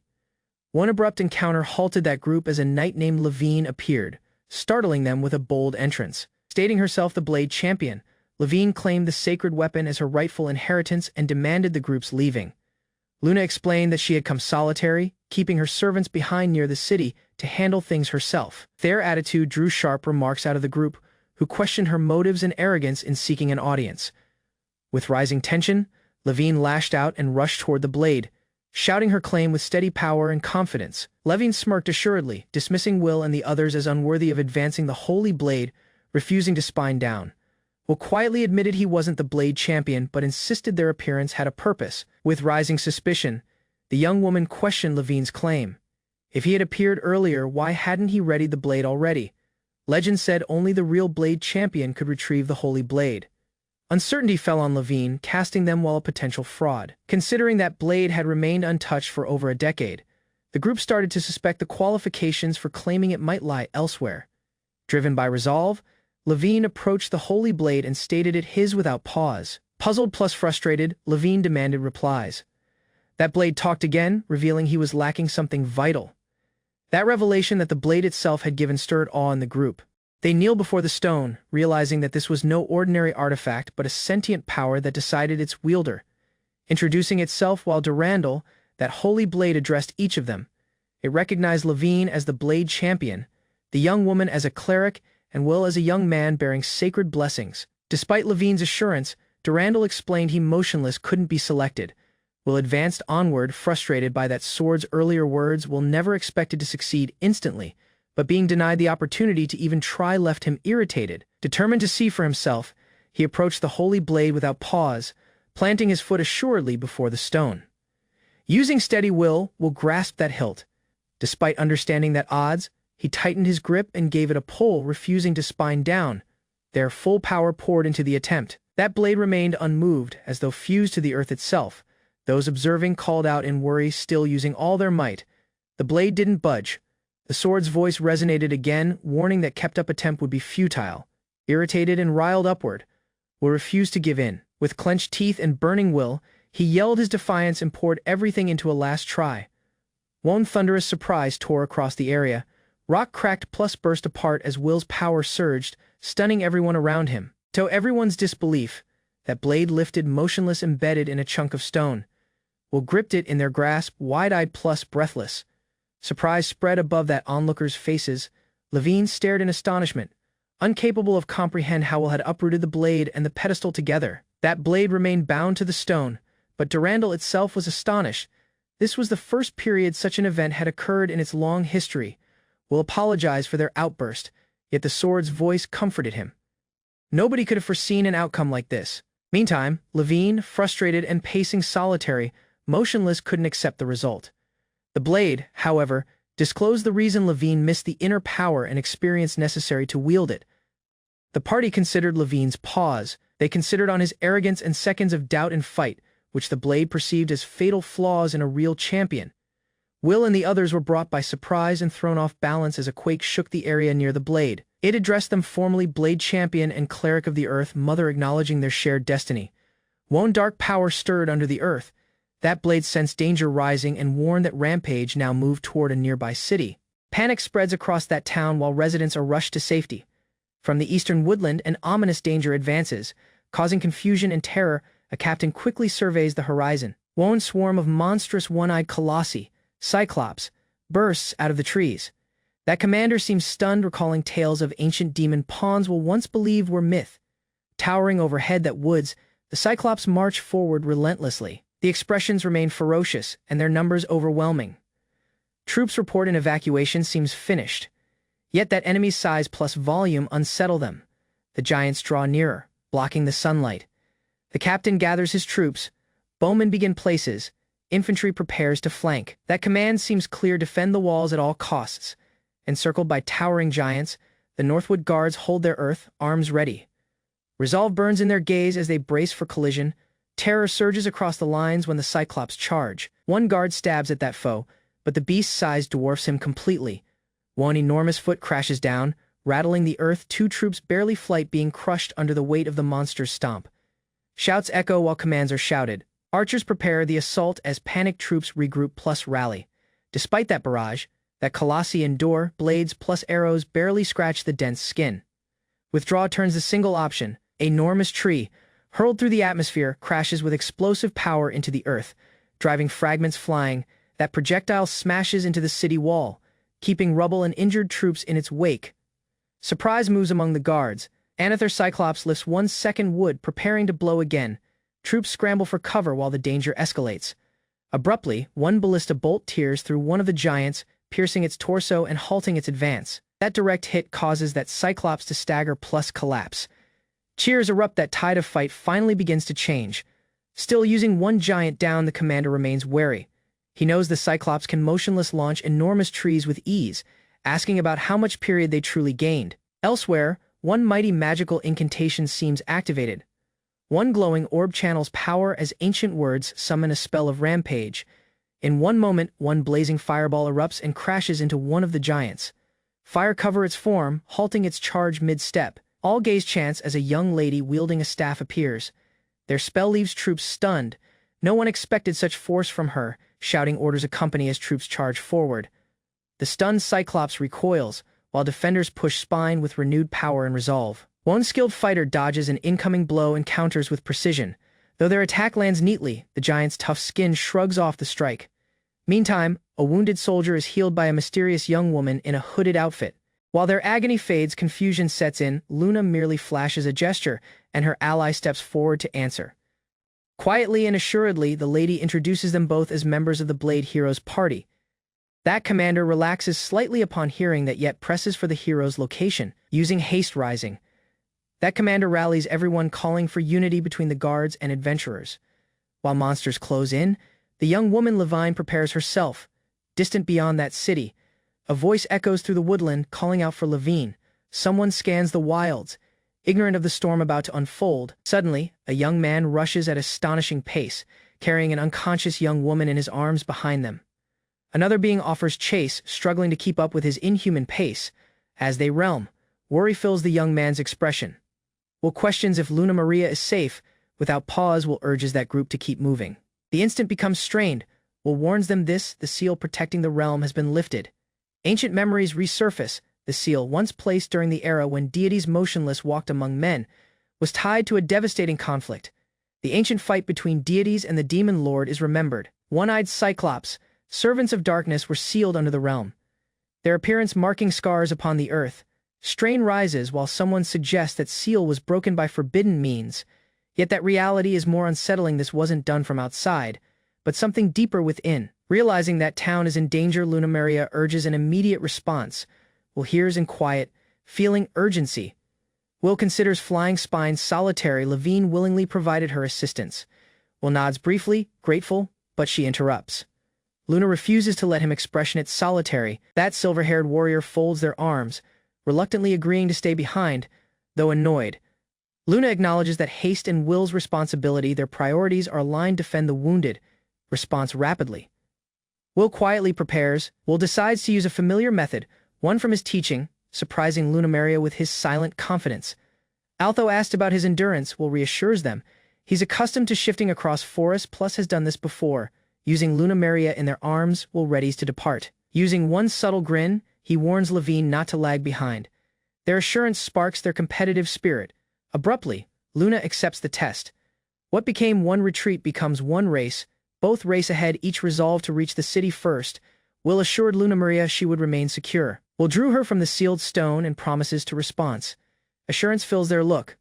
Using haste, he sprints through the woodland, carrying her while thinking of the city and their allies. Spine at that town, tension grows. A young woman is brought hostage. New danger is already unfolding. Strain surged while the nobleman entered his study, gaze sharp and movements hurried. Beyond, the mansion's tranquility was broke by a remote disturbance. Dropping himself inside the chair, he exhaled shakily, pressing his fingers to his shrine. Each breathing showed growing anxiety. Out of the window, smoke curled overhead the treetops. That realization hit. That was no ordinary event. Something enormous moved beyond the eastward woods. Uncertainty gradually gave way to assurance. That timing, that location, it became too precise. That couldn't be regarded while coincidence. A follower appeared with haste, declaring the carriage's readiness. Standing swiftly, the lord agreed. Evacuation became currently that only option. Relieved, that nobleman questioned about that others. That follower comforted him. The young lady was waiting at the carriage, and the staff had already been moved to safety. Before they could depart, foes disclosed themselves. Karen had been seized, bound at blade point. Their father's choice to pause had been exploited. Surprise paralyzed that nobleman while he saw his daughter in danger. That intruders grinned.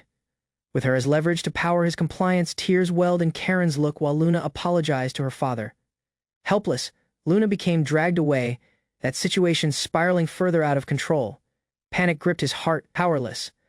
The nobleman observed his daughter suffer, fury and regret etched over his expression. Faced using no other decision, the nobleman lifted his hands in submission. Their tone trembled while he agreed to comply with their demands. Nevertheless, his determination never faltered. Will demanded their daughter's release first, naming out the enemy's affiliation with the Gardo Company. Won's smug reply arrived rapidly. The foe recognized the bluff was over and disclosed his condition. The nobleman was to accompany him. Fighting strongly, Karen clamped down on her captor's hand. Their abrupt defiance caused agony and chaos, disrupting their grip on the situation. In the confusion, a mighty strike was dealt to one of the assailants. That nobleman yelled in alarm while the scene unraveled rapidly. One abrupt strike erupted. That butler leapt forward with precision, striking one of the captors and making them to release Karen. Alarm showed in the enemy's gaze. Karen held slipped from their grasp and retaliation came too rapidly for them to respond. Blade collided fiercely in the narrow hallway. Sparks flew as the faithful follower engaged multiple foes, his pace overwhelming them. Naming out their identity, the butler rushed to Karen's side. Will offered an apology, kneeling briefly ahead of resuming his defensive stance. Out of the shadows, a swordsman in ornate robes advanced onward. That foe recognized his appearance instantly. This was no mere bodyguard. One captor stumbled spine, scolded harshly for failing despite gripping Karen while a shield. That swordsman moved in silently, shielding their wound. Fresh danger emerged. Using a katana readied, a cold-eyed warrior stated his intent. Disobedience would mean Karen's execution. Uncertainty packed that room. Johann admitted that enemy's ability became formidable. Victor questioned silently if rescuing Karen was motionless possible. Resigned, Victor offered their last order. If things headed wrong, Johann was to save Karen, even if it signified keeping him behind. Using his choice made, Victor lifted his voice. Will demanded to be brought to Lord Gardo, determined to expression whatever came next. Victor called out while Karen became shoved harshly into the carriage. Their protests were found with threats drowning under the enemy's shouts. When questioned about Victor, the captors decided to throw them in with the other captives, uninterested in further complications. Behind narrow doors, one sinister scheme was made. Both would fabricate Victor's disappearance, with that chaos as their cover using commands given. That group began boarding the carriages. That captives seemed loaded without defiance. Wheels shifted rapidly on rock roads. That carriages rolled into the gap, carrying prisoners and secrets deeper into foe hands. While the carriage rolled on, Victor leaned forward and asked a one inquiry hidden nearby. One young maid observed with wide gaze. Will questioned the knowledge of that giant attack. That swordsman denied involvement, claiming Gardo's forces simply answered rapidly. Uninterested in revealing further, that male admitted he was just hired muscle. For replies, Victor would hold to expression Gardo himself. Within that carriage, Victor apologized to Karen, burdened using guilt. She answered quietly, forgiving him without pause. Resolve packed Karen's gaze. Though bound and captured, she decided tolerance, certain that the right moment to act would come. Hearing Karen's steady words, Victor remembered someone who might chance the tide. Their look sharpened as he recalled the young man. Karen softly murmured Will's name.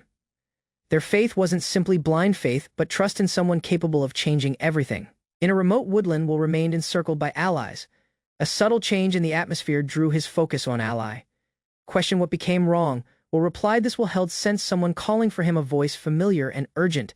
Despite teasing joking, Will stayed grave. Someone required them, and he knew the period to act had come. Will sensed threat rising, plus urged his group to move faster. One sense of haste weighed heavily on them. Meantime, that enemy's carriage approached that city gates. Within that walls, turmoil unfolded while giants launched a brutal assault. One pair of enormous beasts approached the city wall as warriors brace for fight. Among them remains one determined knight, set to defend the people behind her. Will, that black-haired champion, rushes forward alongside that knight. He carries an unconscious young woman in his arms, moving rapidly through the battlefield with focus and haste. One towering one-eyed beast charges straight at the fortified wall.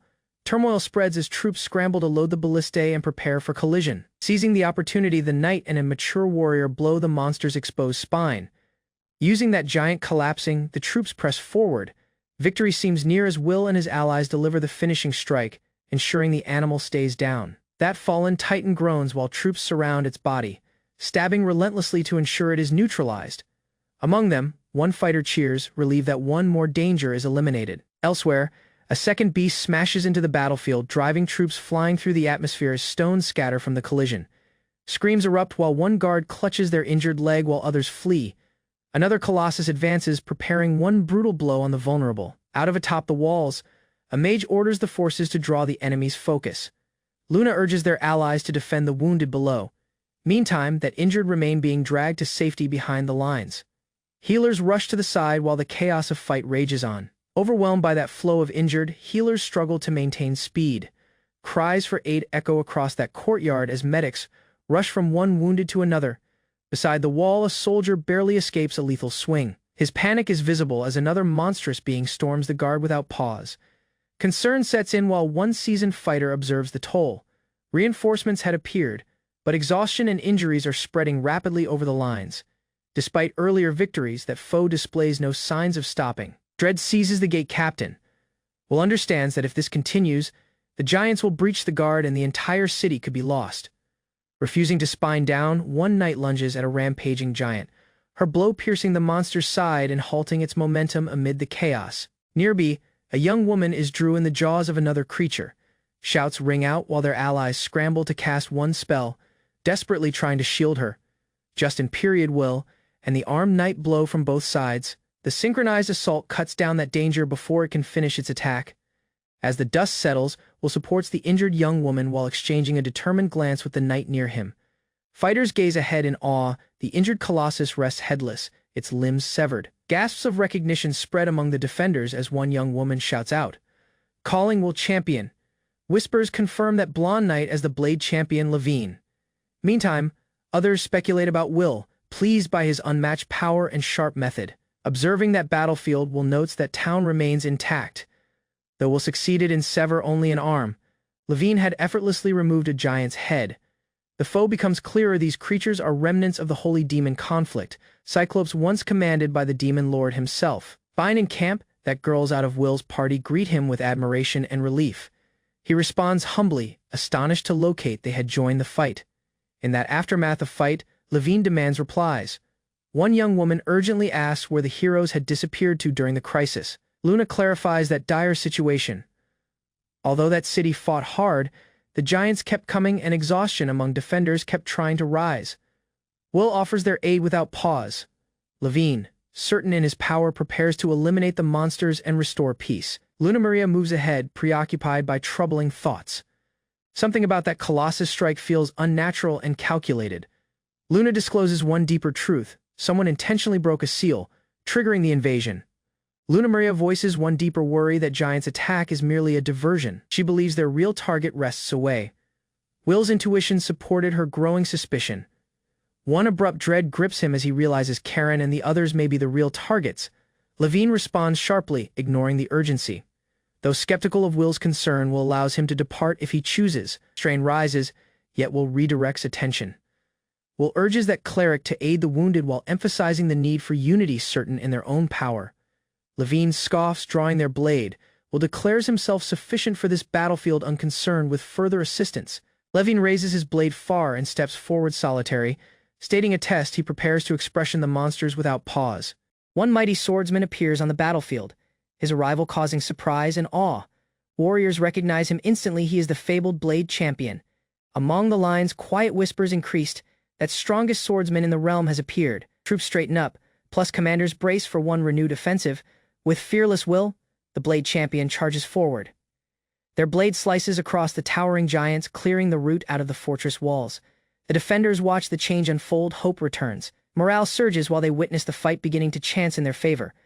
Abruptly, Will, clad in shadowy hair and purpose, lands near the commander atop the wall. Will remain quietly on the fortress wall, drawing the focus of the commanding officer. Politely, Will clarified his motives to assist, but noted he needed to depart temporarily. Will requested both continue defending without him for the period being. Without pause, Will leapt from the far wall. The troops observed in astonishment. Astonished he remained safe after such a fall. Landing effortlessly, Will raced across the empty streets, his focus sharp and steady as he searched for signs of danger. Scanning that region, he spotted the absence of any civilians. Using rising worry, he wondered whether the evacuation had been successful. Will emerged at that front gate of a huge imposing estate. Without slowing down, Will shifted toward the entrance with haste in his steps. Will pounded on that heavy doors, calling out his identity, in hopes of being recognized, Dropping his arms, Will drew a far breath. Their expression shifted serious as he braced himself for what he might locate inside. Interior remained wordless and motionless. He named out to familiar names, but only cobwebs and unanswered atmosphere welcomed him. Uncertainties packed their mind. Just as uncertainty rose, a young woman rushed into his arms. Will drew there astonished, the young woman clung to Will, rattling with desperation. Their request was simple yet urgent. She begged him to save the others who were brought. Tears welled in their gaze while she named those in danger. Their tone cracked while she pleaded for the safety of Lady Karen and the master. Will pressed for further details, plus that maid explained in fragments. Both had been kidnapped by that Gardo company, and the situation had escalated rapidly. Luna described that instant the alarm rang. Creatures struck simply after Will had left, and the master ordered an immediate evacuation of the mansion. Overcome by terror, Luna had hidden while the others were brought away. Will gently comforted that maid, placing a grip on her head. Their courage held guided them, and now he understood what needed to be done. Assurance returned to their tone. Will told her to depart everything to him, promising that he would bring everyone's spine safely. With haste in his heart, Will ready to depart. Will requested a map and agreed the enemy's location, determined to save Karen and the master. Meantime, in another part of the city, a young woman ran through the streets, her pace quick and gaze scanning every corner. Shouting out for someone named Levine, she looked desperately. Each empty location deepened their concern. Will was nowhere to be found. That young woman wandered through narrow alleys, murmuring possibilities. Levine wasn't in that central, otherwise west side. Will might have gone with the others or left the city. Concern deepened on their expression, their thoughts rose heavier. Imagining what might hold caused him to disappear without a trace. Recollections of Levine's preoccupied look resurfaced. Still ahead of they appeared in town. He seemed preoccupied. Something was clearly weighing on his mind. One abrupt carriage burst onto that street. With no period to respond, she was flung aside by its reckless pace. Landing difficult, Luna winced in agony. Their spine ached, but irritation burned brighter. This setback wouldn't stop her from continuing the search. That speeding carriages tore across the city, their wheels kicking up dust as they elapsed. Bystanders voiced complaints, amazed by that reckless speed. Within one of that vehicles, Karen plus the master sat bound. The expressions displayed tension. Both aware of the danger nearby them, shortly, the carriages reached an imposing building using fortified stone walls. It became plainly a stronghold far from any land of safety. Soldiers commanded the captives out. Karen plus the master were escorted over the courtyard, observed closely as they were marched inside. That captors announced the delivery using a sneer. Karen plus that master seemed dragged before Gardo, their fate now in his hands. Gardo, seated assuredly, mocked their captive plus blamed him for disrupting the town. Their arrogance packed the room as he disclosed himself as the Gardo company's leader. One guard hit the prisoner, making him to kneel. Gardo observed using one smirk, relishing the show of dominance. Grabbing that male by the hair, Gardo stated his rule. Will demanded obedience, forming clear who controlled that city. Will raises his blade with Will after learning the Anaheim family has been brought hostage. He prepares himself to expression the foe without pause. Within one glowing circle, Anaheim lies fallen, bound tightly with rope. The foe looms over him, giving a brutal strike. Anaheim's daughter, also captured, screams while Luna watches their father collapse. Despite their restraints, Luna struggles against the guards, consumed by terror and anger. That foe mocks Anaheim, reveling in their suffering. Will taunts the weakened man while remaining happily over his broken body. One monstrous being delivers grim news: an invasion holds begun. But the brute named Gardo shows no worry, disregarding the rising danger outside. Gardo clutches their prisoner plus smirks while tension rises. Their taunting tone hints at knowledge of something ancient, creatures known solely through myth. Realization strikes Anaheim. Across narrowed gaze, Will recognizes the truth. That turmoil around them was not random, it was orchestrated from the start. Laughter erupts out of Gardo while he boasts of his actions. It became Will who broke the seal, unleashing the giants buried in slumber. Anaheim, wounded but resolute, challenges Gardo's motives. The consequences of that colossi, breaching the walls, could devastate everything, even his own forces. Steady. Gardo discloses their ambition. Using one grin stretched wide, he declares his goal without pause. He intends to claim the city as his own. The young woman watches in surprise as the captor admits the giants will indeed bring rampage if they're allowed to roam unchecked. One twisted grin spreads over Gardo's expression. Will proposes one grim scenario: what if that giants only march through Anaheim's side of the city? He realizes Gardo has selected madness over reason, invoking ancient figures once faithful only to the demon lord. In their palms, Gardo discloses a sinister relic. Its identity, that giant's flute, marks it as the key to controlling the released monsters. Shouting in astonishment, Anaheim plus their daughter recoil at the truth. Gardo brags about that cost of obtaining that artifact, unconcerned using the devastation it may bring. Gardo boasts using assurance, stating his control over the giants through the flute. Scenes of rampage unfold in their words. Once the giants break through, they'll tear down homes, shops, and entire districts, keeping ruin in their wake. Showing his plan, Gardo describes the next phase. Their company will fund the city's reconstruction, with the chaos to tighten its grip on local force. Will envisions expansion beyond that town with the people's thanks secured. He plans to rise further, seeking to dominate trade over the capital itself. Gazing below at the injured Anaheim, Gardo mocks him coldly. In their view, there's no chamber for rivals, solely victory, and Anaheim is now obsolete. Instead of stopping it rapidly, Gardo grins wickedly and mocks Anaheim. Will plans to drag out that suffering, savoring every instant of dominance. Anaheim's child shouts out helplessly as he's beaten again. Their defiance is silenced by guards who restrain her while taunting her pain. Across that turmoil, a cruel voice echoes. Gardo demands this Anaheim stay alive at least long enough to suffer further beneath his control. Bruised plus breathless, Anaheim collapses solitary on that patterned floor. Despite everything, Will motionless holds on, barely conscious but not yet fallen. Although bound, his daughter's will hardens. Tears fall, yet her gaze burn with Will. While the young woman cries out in desperation, the captors discuss her fate. Their scream pierces that chamber, calling for Will. Her last hope, abruptly.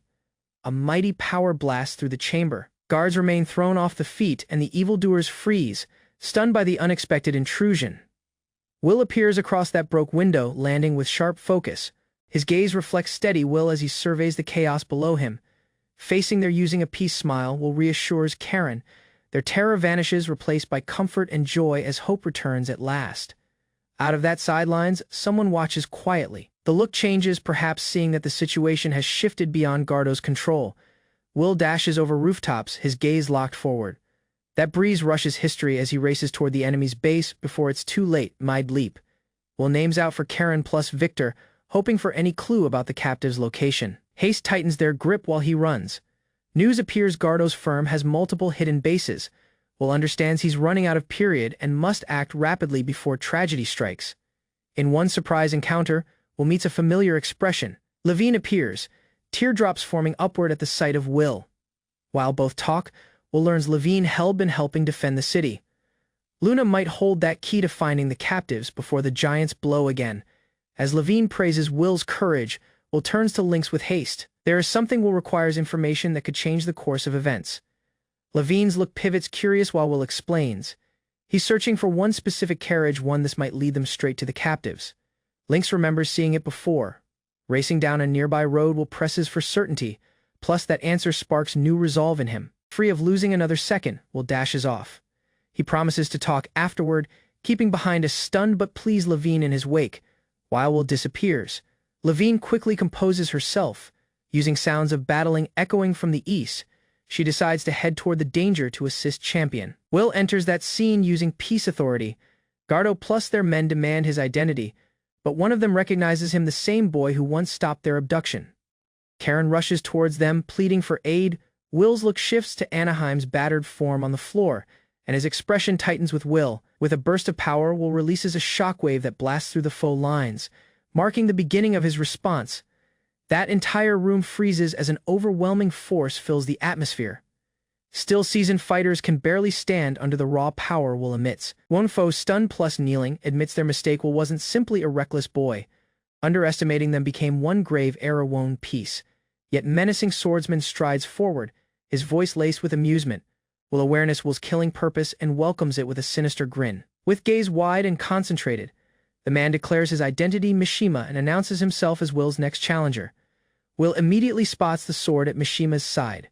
Its design reminds them of Father Ronin, one sign. This new foe is no ordinary fighter. Mishima charges ahead, free of hesitation. One shockwave trails behind while he charges, promising a lethal confrontation. Drawing their blade, Mishima unleashes a flurry of far-paced slashes. That atmosphere is torn apart as he attacks relentlessly, laughing with every blow. Mishima strikes using lightning pace, but Will reads his motion and parries. That clash sends waves through the atmosphere, yet Will stays composed. That swordsman closes in anew, pressing the attack with power and precision. Will is forced spine. His gaze wide, but he reacts just in period. Despite that rising strain, Mishima taunts Will.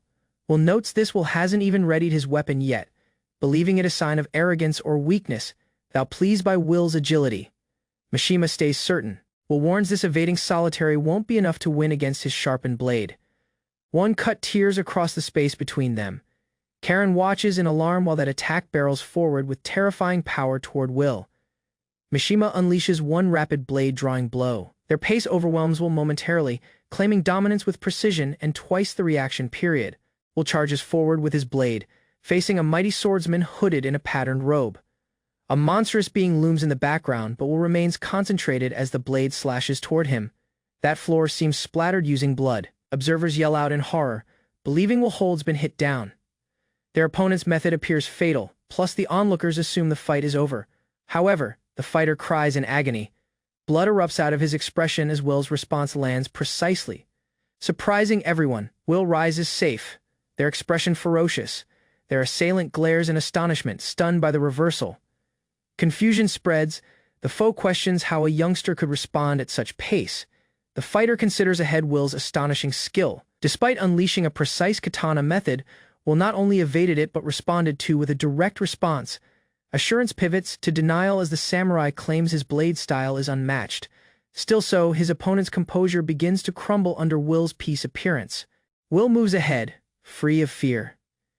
His power stems from unending teaching under the world's greatest swordsman, his teacher, whose spirit seems to linger behind him.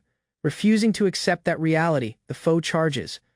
Will dismisses Will's claim as fantasy, seeking to end the fight. One swift, devastating blow out of Will cuts through the enemy's assault. That duel concludes in a flash, with the swordsman overwhelmed and fallen stunned. Plus frustrated, that swordsman fails to understand how a boy like Will can dismantle his swordplay. Each strike misses. Plus uncertainty begins to take root in his mind. Without pause, Will accelerates towards their target. His movements blur as he channels precise power into a one blow.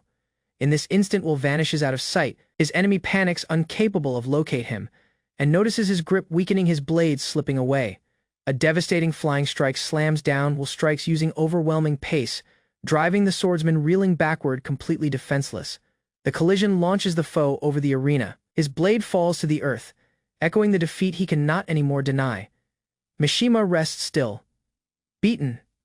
The crowd watches in astonishment, incapable of process how a boy triumphed over the feared warrior. Fury boils above while another male steps forward, enraged by Will's interference. Will vows vengeance plus proclaims his ambition to seize force.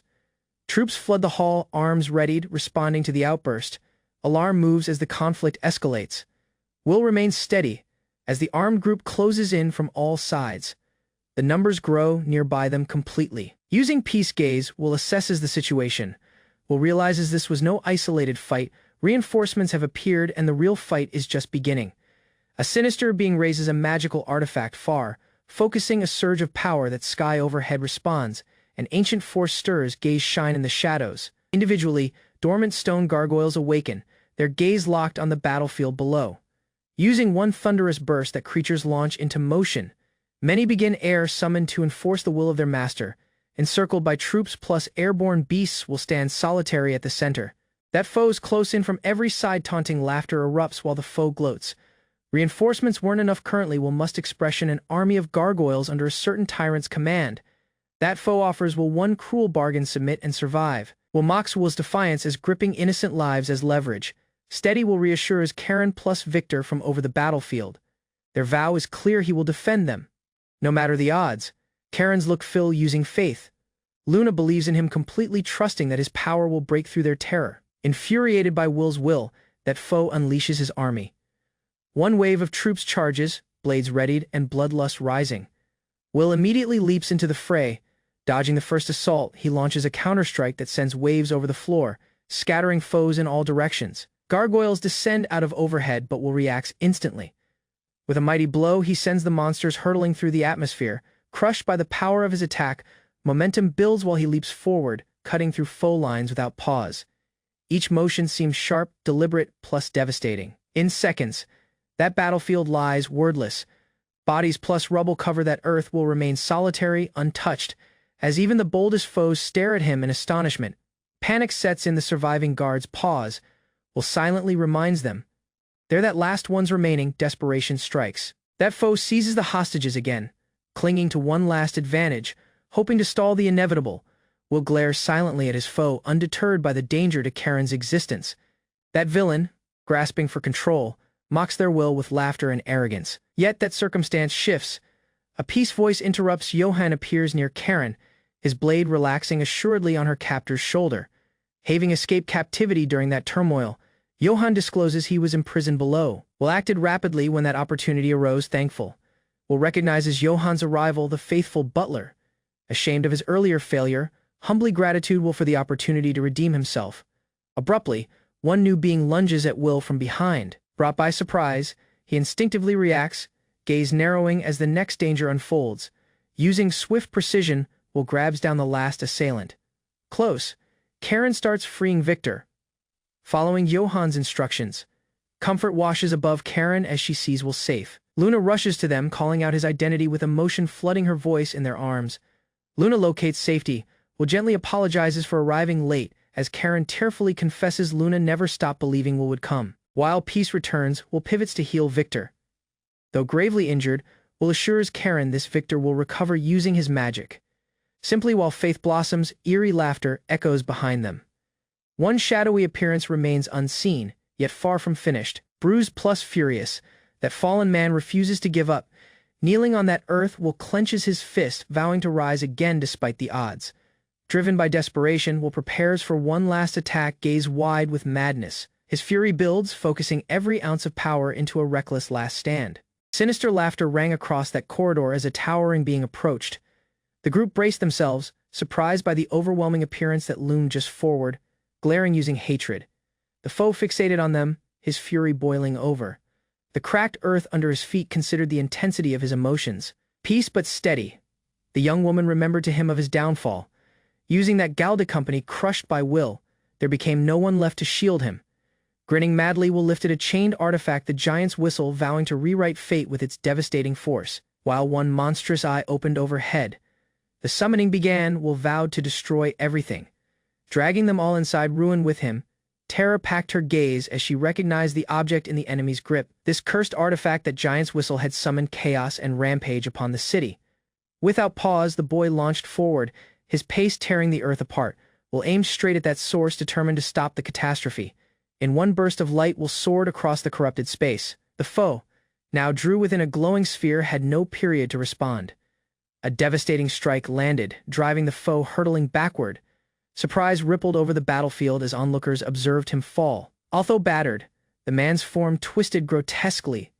That whistle exacted its toll, draining their existence as madness consumed him. Overwhelmed using guilt, the young woman apologized to Will. Despite seeing that whistle beforehand, Luna blamed herself for failing to act in period. Abruptly, tremors shook the earth under them. Will lifted Karen while the team braced for collision, seeing the same signs that had preceded disaster once before. Comments seemed rapidly exchanged, while one group readied to evacuate civilians, Will decided to stay behind and confront the looming danger solitary beyond the walls. Worry rose. One warrior lady assessed the damage and named for immediate evacuation, fearing structural collapse. Simply seconds earlier, the foe forces had breached the wall. One enormous horde of giants rushed through, roaring with unrestrained fury. Jumping into motion, the warrior hit with flawless precision. Their blade pierced that giant's dense flesh, halting its rampage instantly. Unmoved by that odds, she taunted the oncoming monsters, drawing their focus to herself. Their tone carried over the battlefield like a test. Out of a gap, allies praised her fearless charge. Motivated, both rushed forward to lend support, set to match her intensity. Explosions rocked that battlefield while colossi fell one after another. Their unending assault created openings for others to blow. With a mighty bellow, she launched skyward, landing another devastating strike that dispatched her foes sprawling. Blood flew while her expression remained peace and concentrated, undistracted by the scale of her foe. The identity Levine resonated like a memory, pulling her briefly into a history full of praise and purpose. Their father's tone once vowed she could become a master swordsman. Grinning brightly while a youngster, she had vowed to grow stronger. This vow, formed with innocence, now fueled her courage on the battlefield. Planting their feet strongly, Levine faced the next wave solitary. She challenged the giants without pause, insisting they show their real power. Out of the ramparts, troops rallied to her side. Their bravery sparked a surge of unity. Everyone followed the blade champion into the fray. From atop the battlefield, a shout stood overhead. The clash. They had to defeat the giants to defend the city. During the chaos, fighters launched coordinated attacks.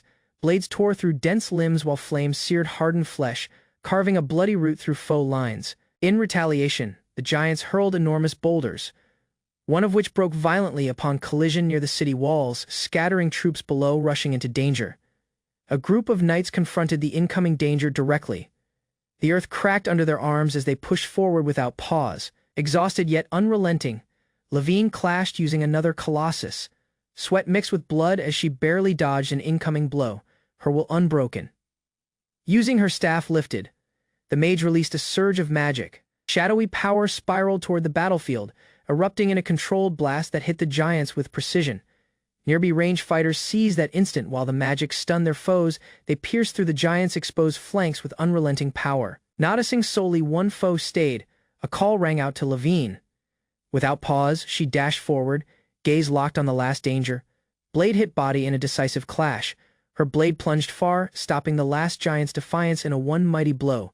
Cheers erupted as the last foe fell. That battlefield fell wordless, then roared with victory. The giants had been fallen at last. Levine stayed victorious while that crowd erupted in celebration. Their allies rushed to their side, joy and relief written over their faces. Without notice, that earth shook violently. Cracks cleaved that earth, and terror replaced triumph as panic spread among the warriors. One guard pointed towards the horizon, alarmed by a rising disturbance. Something became emerging from the remote peak range. Enormous fragments burst from the terrain, revealing a colossal being rising from the earth. Its form dwarfed everything noticed ahead of. Fear seized the lines. The troops realized they now faced the real leader, the head Cyclops, far larger than any prior foe. The colossal Cyclops emerged from the peak woodland, its towering frame rattling the earth with every step it took forward. Far within the woodland, an enormous animal started to stir as shadows from overhead elapsed over its hiding land. Far away, a group of adventurers shifted in alarm as the giant form emerged from the treetops. Recognition set in that colossal Cyclops held remained dormant just outside the city for an unknown length of period. No colossus they'd faced before could compare. Its appearance dwarfed every danger encountered until now. Warriors stricken with terror realized the terrifying truth. They were expected to expression this beast next. Terror swept through the lines as troops yelled, each stating the fight was suicide and insisting on retreat. Without pause, many shifted plus fled, driven by panic and the overwhelming urge to survive. One young woman named out, trying to rally them, but her request was ignored as they ran among that few who stayed.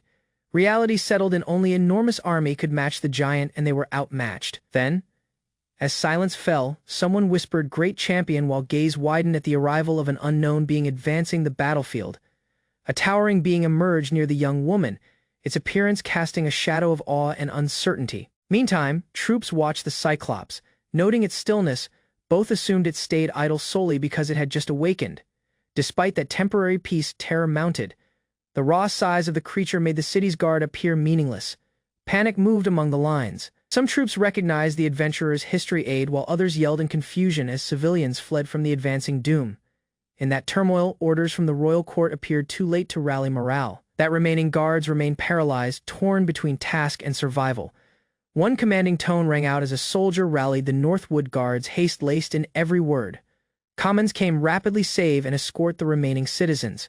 Using intent renewed, the troops scattered to carry out their quest. Overhead the city, the Cyclops loomed with a grin, its enormous body motionless but threatening. No one could know when its fury could be unleashed. Chaos followed. Troops raced history the fallen, shouting for others to keep moving. There was no moment remaining to stop. Alarm bells screamed across that atmosphere. One fighter gazed upward, trembling. Before him remained the embodiment of rampage, motionless watching, motionless waiting. A heavy silence encircled the boy who remained solitary, burdened by the name of great champion that now weighed more than ever. Within their thoughts, a younger version of himself appeared, trembling. That terror he attempted to hide had never truly left him. Memories surfaced, an image of one blade once offered to them with hope.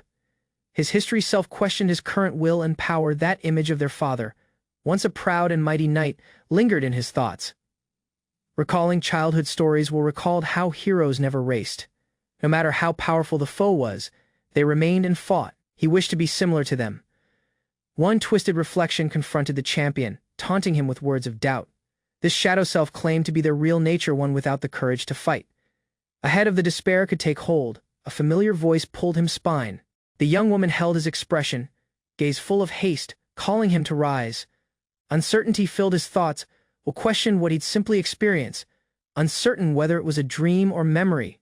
Though their form ached, Will assured them it was only fatigue.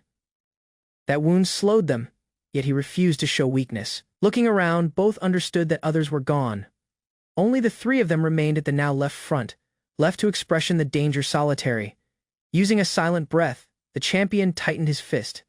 Will stared at that blade planted ahead of him, a moment of clarity settling into his gaze.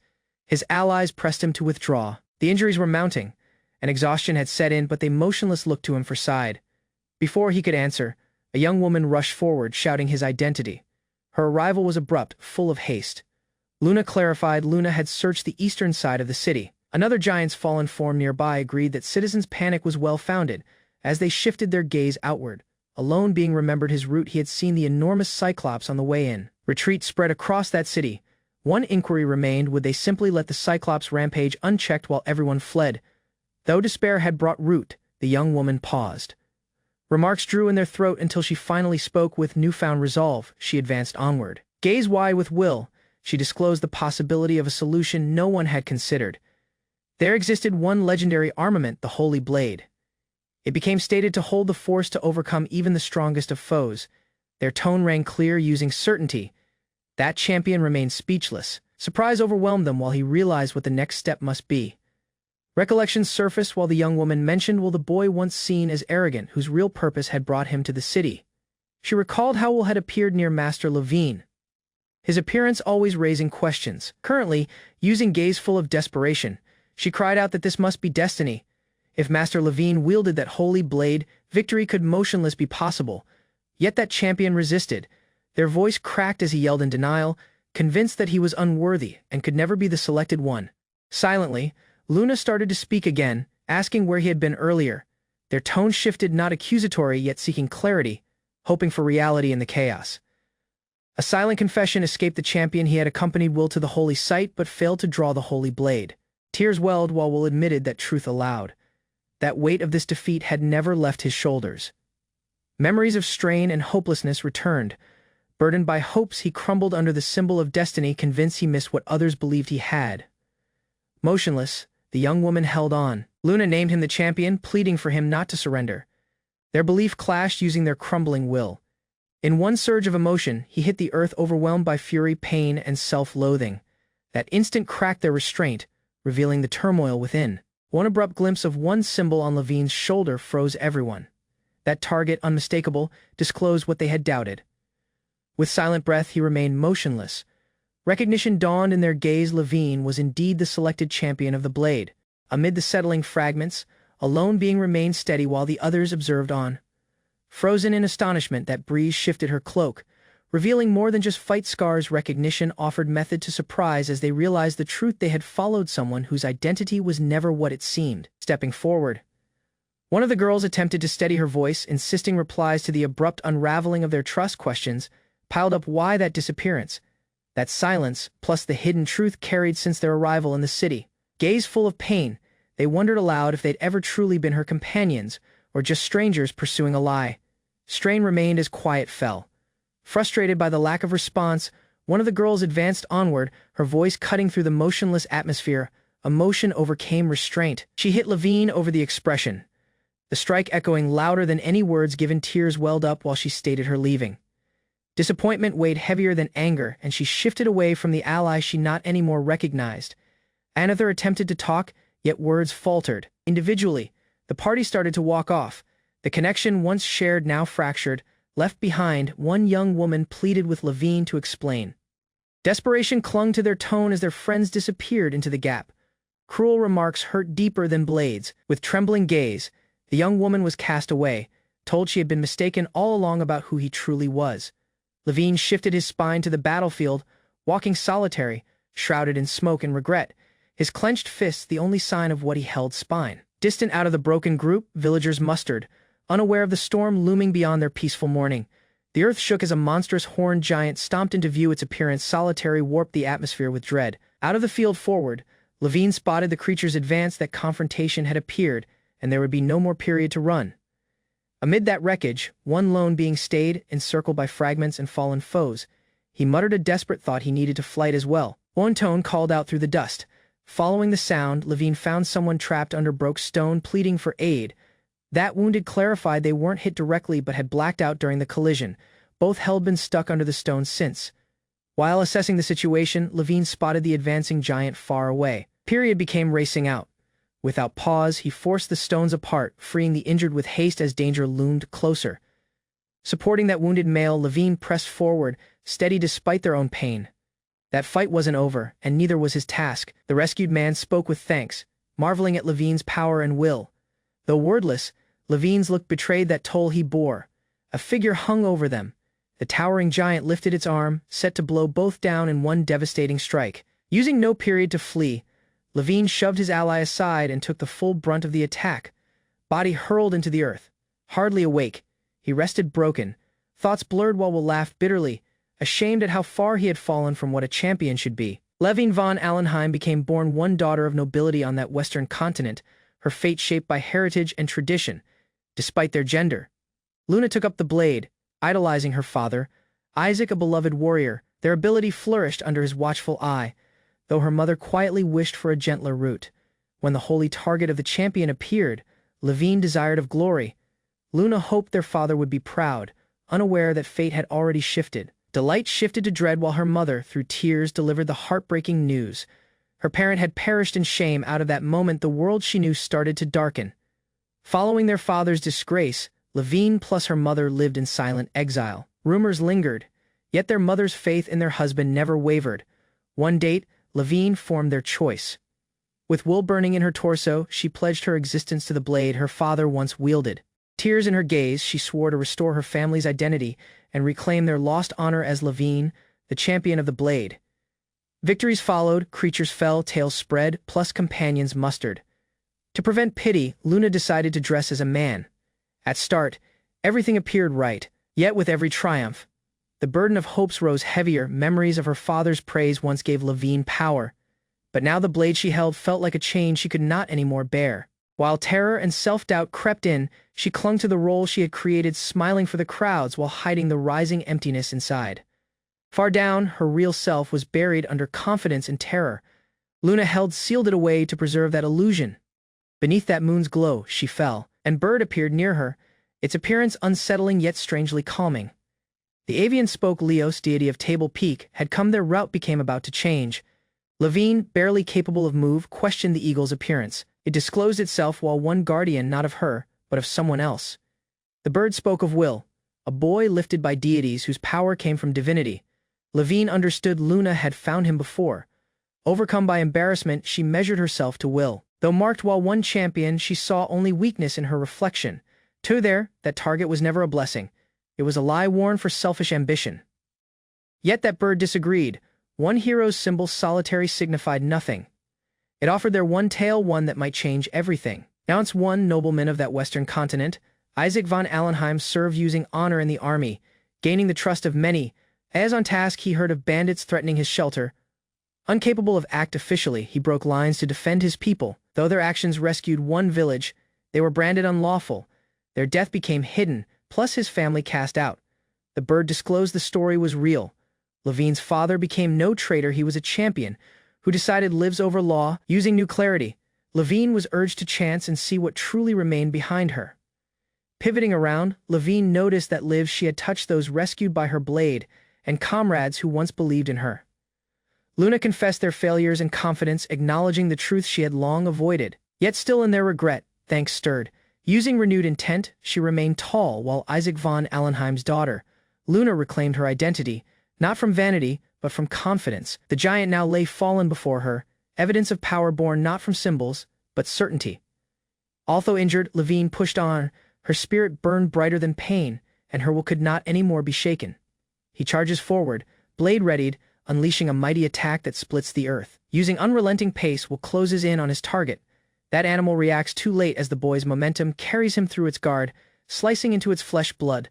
splatters while the boy stands motionless, blade glowing, Will reflects on how light that armament feels like it belongs to him. Nearby allies respond in awe plus terror. One larger danger, one giant.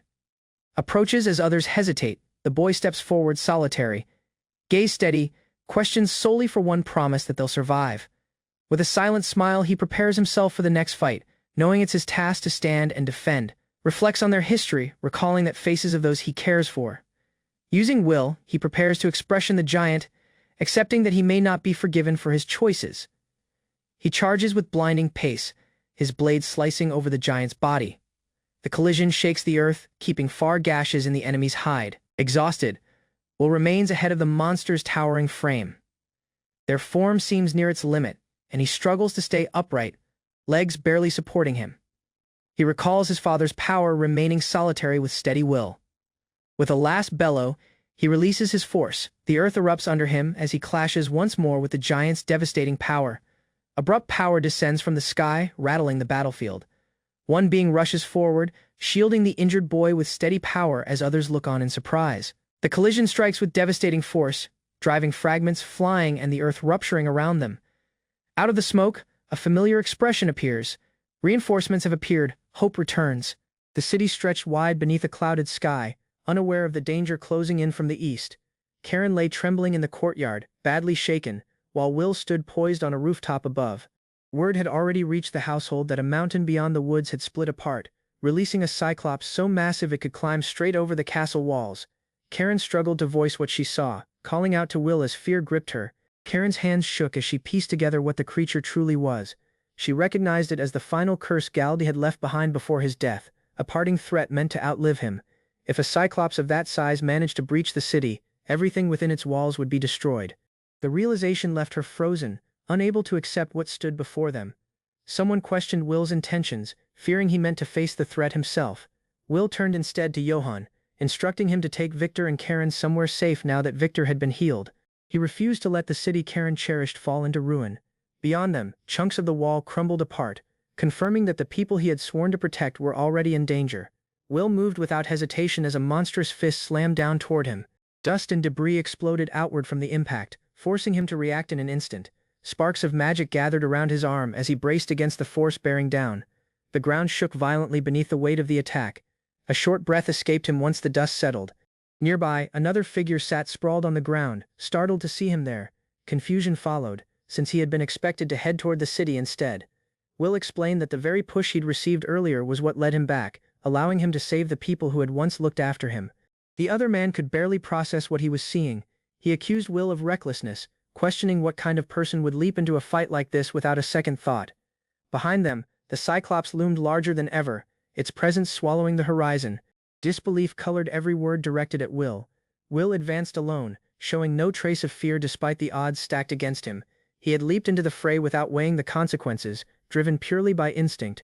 His companion recalled the moment from a distance, watching him stand ready to challenge the towering enemy. Rushing to catch up, the ally scrambled over broken stone just to reach the scene in time. Sweat and strain marked Will's face as steel clashed nearby. A voice taunted him, insisting that losing to someone hailed as a hero simply wasn't possible. The blade cutting through the air carried the weight of that challenge, sharp and unyielding. Tension built with every passing second of the exchange. Elsewhere, Levine lay wounded, urging another to escape before conditions worsened further. He tried to move but his body refused to cooperate, his foot locked in place from the injury. Frustration boiled over as he cursed his own foolishness for ending up in this state. Believing he would only slow the boy down, he resigned himself to staying behind. Blood and exhaustion marked the old fighter's expression as he shouted for Will to run. He insisted there was no need to worry about him, urging the boy to save himself instead. Every word carried the weight of someone accepting his fate. His plea echoed with desperate sincerity. Thoughts raced through his mind even as his body gave out. He understood that surviving alone wouldn't be enough to stop the demon responsible for all this destruction. Still, a flicker of hope remained, a belief that if anyone could find a way, it might be the child raised by the gods. That thought alone kept him from giving in completely. A violent explosion tore across the mountainside, sending shockwaves rippling through the terrain. Trees and rock formations shattered under the force, scattering debris in every direction. The Cyclops reeled from the impact, its massive form absorbing blow after blow. Smoke rose from the crater left behind by the collision. A crushing weight bore down as jagged stone gave way beneath the pressure. Will grunted under the strain, admitting silently that the load pressing against him was heavier than expected. His ally cried out his name in alarm, watching him struggle to hold his ground. Every muscle strained against the relentless force above him. Will insisted he was fine, brushing off the concern directed at him. His companion refused to accept that answer, warning that his body couldn't endure much more punishment. Despite the protest, Will pushed forward, drawing on the rigorous training passed down by his adoptive fathers. Energy surged beneath his feet as he prepared for another strike, the pain from earlier battles nothing compared to what that training had demanded of him. The Cyclops let out a guttural cry as the attack connected, its massive frame convulsing under the impact. Karen watched in shock from a distance, unable to look away from the chaos unfolding. Cracks spread across the creature's body as light burst from the point of contact. The battlefield trembled with the force of the collision. A blinding explosion consumed the creature's upper body, tearing through flesh and stone alike. Streaks of energy split the sky as the final blow landed with devastating precision. What remained of the Cyclops crumbled beneath the weight of the attack. Silence began to settle over the battlefield as the dust slowly cleared. Rocks and debris scattered across the battlefield as the impact tore through the surroundings. Two figures scrambled to keep their footing amid the chaos, running to reach safety before the next wave hit. Levine grimaced under the strain of the ongoing assault, while Will remained fixed on the danger ahead, his expression hardening with each passing second.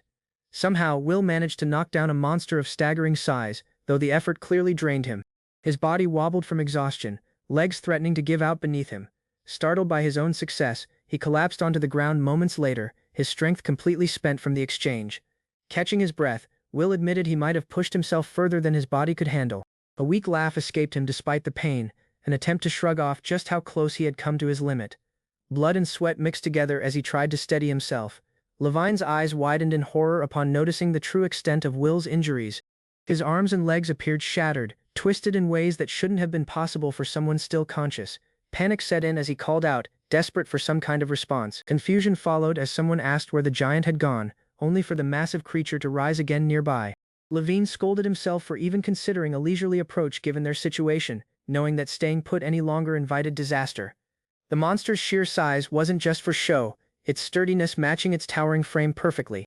Frustration boiled over as he questioned how anyone could be foolish enough to remain immobile in such danger. Struggling against his own injuries, Levine considered dragging Will away from the fight, having regained just enough strength in his legs to attempt it. Will insisted there was no need to worry, brushing off concern even as blood stained his face. Behind them, someone else noticed the situation unfolding, revealing she possessed the ability to use healing magic.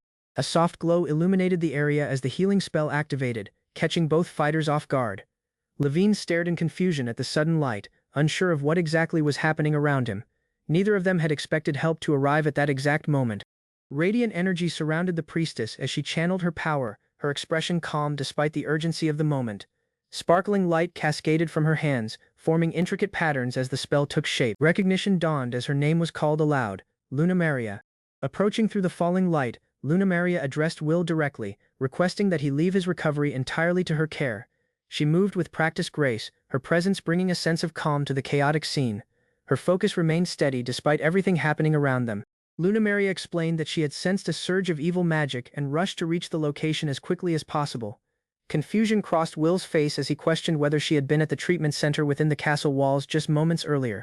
She smiled knowingly, admitting that she had anticipated he would return to this very spot given his nature. Determined to help him conserve strength for the battle ahead, Lunamaria offered her assistance in facing the demon of such overwhelming magnitude. Her guess about his condition had proven accurate, confirming what she already suspected. Will simply thanked her, kneeling as her healing magic continued its work, the glow surrounding them both intensifying with every passing moment. A sudden shout interrupted the quiet exchange as Will called out for someone to wait. Panting heavily, he stood between two figures, clearly still recovering from the toll the battle had taken on his body. Tension lingered in the air as everyone processed what needed to happen next. Someone acknowledged that the boy possessed power beyond comprehension, an ability that defied normal understanding. Despite this recognition, disbelief crept into their voice as they questioned whether he truly intended to defeat such a monster. The weight of that decision hung heavily over the conversation. The sheer size of the creature alone generated incredible force, enough to make it a genuine threat without any additional abilities. This incarnation of destruction carried overwhelming mass, reducing humans to nothing more than insects in its eyes. Its presence loomed over the landscape, a reminder of just how outmatched anyone facing it truly was. Acknowledging the danger honestly, Will admitted he couldn't guarantee victory against something of that scale. His hand reached out, grasping onto another for support as exhaustion continued to weigh him down. Despite the uncertainty, resolve remained visible in his expression. Explaining his reasoning, Will stated simply that there were people in this city he wanted to protect. That reason alone was enough to justify confronting the monster head-on, regardless of the risk involved. His voice carried quiet determination, free of hesitation despite everything stacked against him. Shock spread across Levine's face as the conversation continued, disbelief evident in every feature. Will pointed out that Levine himself counted among those he wanted to protect, a statement that clearly caught him off guard. Heat rose to his cheeks as he struggled to process the unexpected sentiment. Levine pressed further, questioning whether Will's calm demeanor stemmed from being a god, or something else entirely. Frustration mixed with disbelief as he demanded to know where such confidence originated, wondering aloud if Will lacked any sense of fear whatsoever. The intensity of his questions revealed just how baffling Will's composure seemed to him. Startled by the sudden mention of divinity, Will clarified that he was pretty sure he was human, despite Leos, the god of creation, being counted among his fathers. He explained that he had been a foundling, raised without knowing his true origins. Levine struggled to comprehend the explanation, muttering that he simply didn't understand any of it, while Will remained equally puzzled by the confusion surrounding him. Meanwhile, the god of creation had appeared earlier and identified him as the child of God before his arrival. With a satisfied breath, Lunamaria finished her healing spell, informing Will that his broken bones should now be fully mended. She asked gently how he felt, watching closely for his response. Testing his renewed strength, Will flexed his hands before springing into motion, ready to face whatever awaited him next. Lunamaria dismissed the notion that her earlier action had been careless, insisting the situation left no room for jokes. She explained that what she had performed was simply emergency treatment, nothing more elaborate than that. Will responded with genuine surprise, admitting he felt even better than before, praising the comfort of her healing magic. Alarm spread across someone's face as they shouted a warning, urging Will not to do anything reckless. His eyes narrowed with focus despite the tension crackling around him. Turning to address Lunamaria directly, he instructed her to take Levine and get away from the area immediately, insisting that everything from that point forward was his responsibility alone. The massive creature let out a thunderous roar, its shadow stretching across the battlefield as Will walked toward it alone. Levine called out sharply, unable to hide his concern for what was about to unfold. Determination flashed in Will's eyes as he issued a firm warning to himself, refusing to let the towering enemy claim victory. The Cyclops turned its gaze downward, fixing its attention on the lone figure standing before it. Its massive eye narrowed with something resembling recognition, acknowledging the threat now approaching. The scale of the confrontation became clear as Will's small frame stood against the creature's overwhelming size.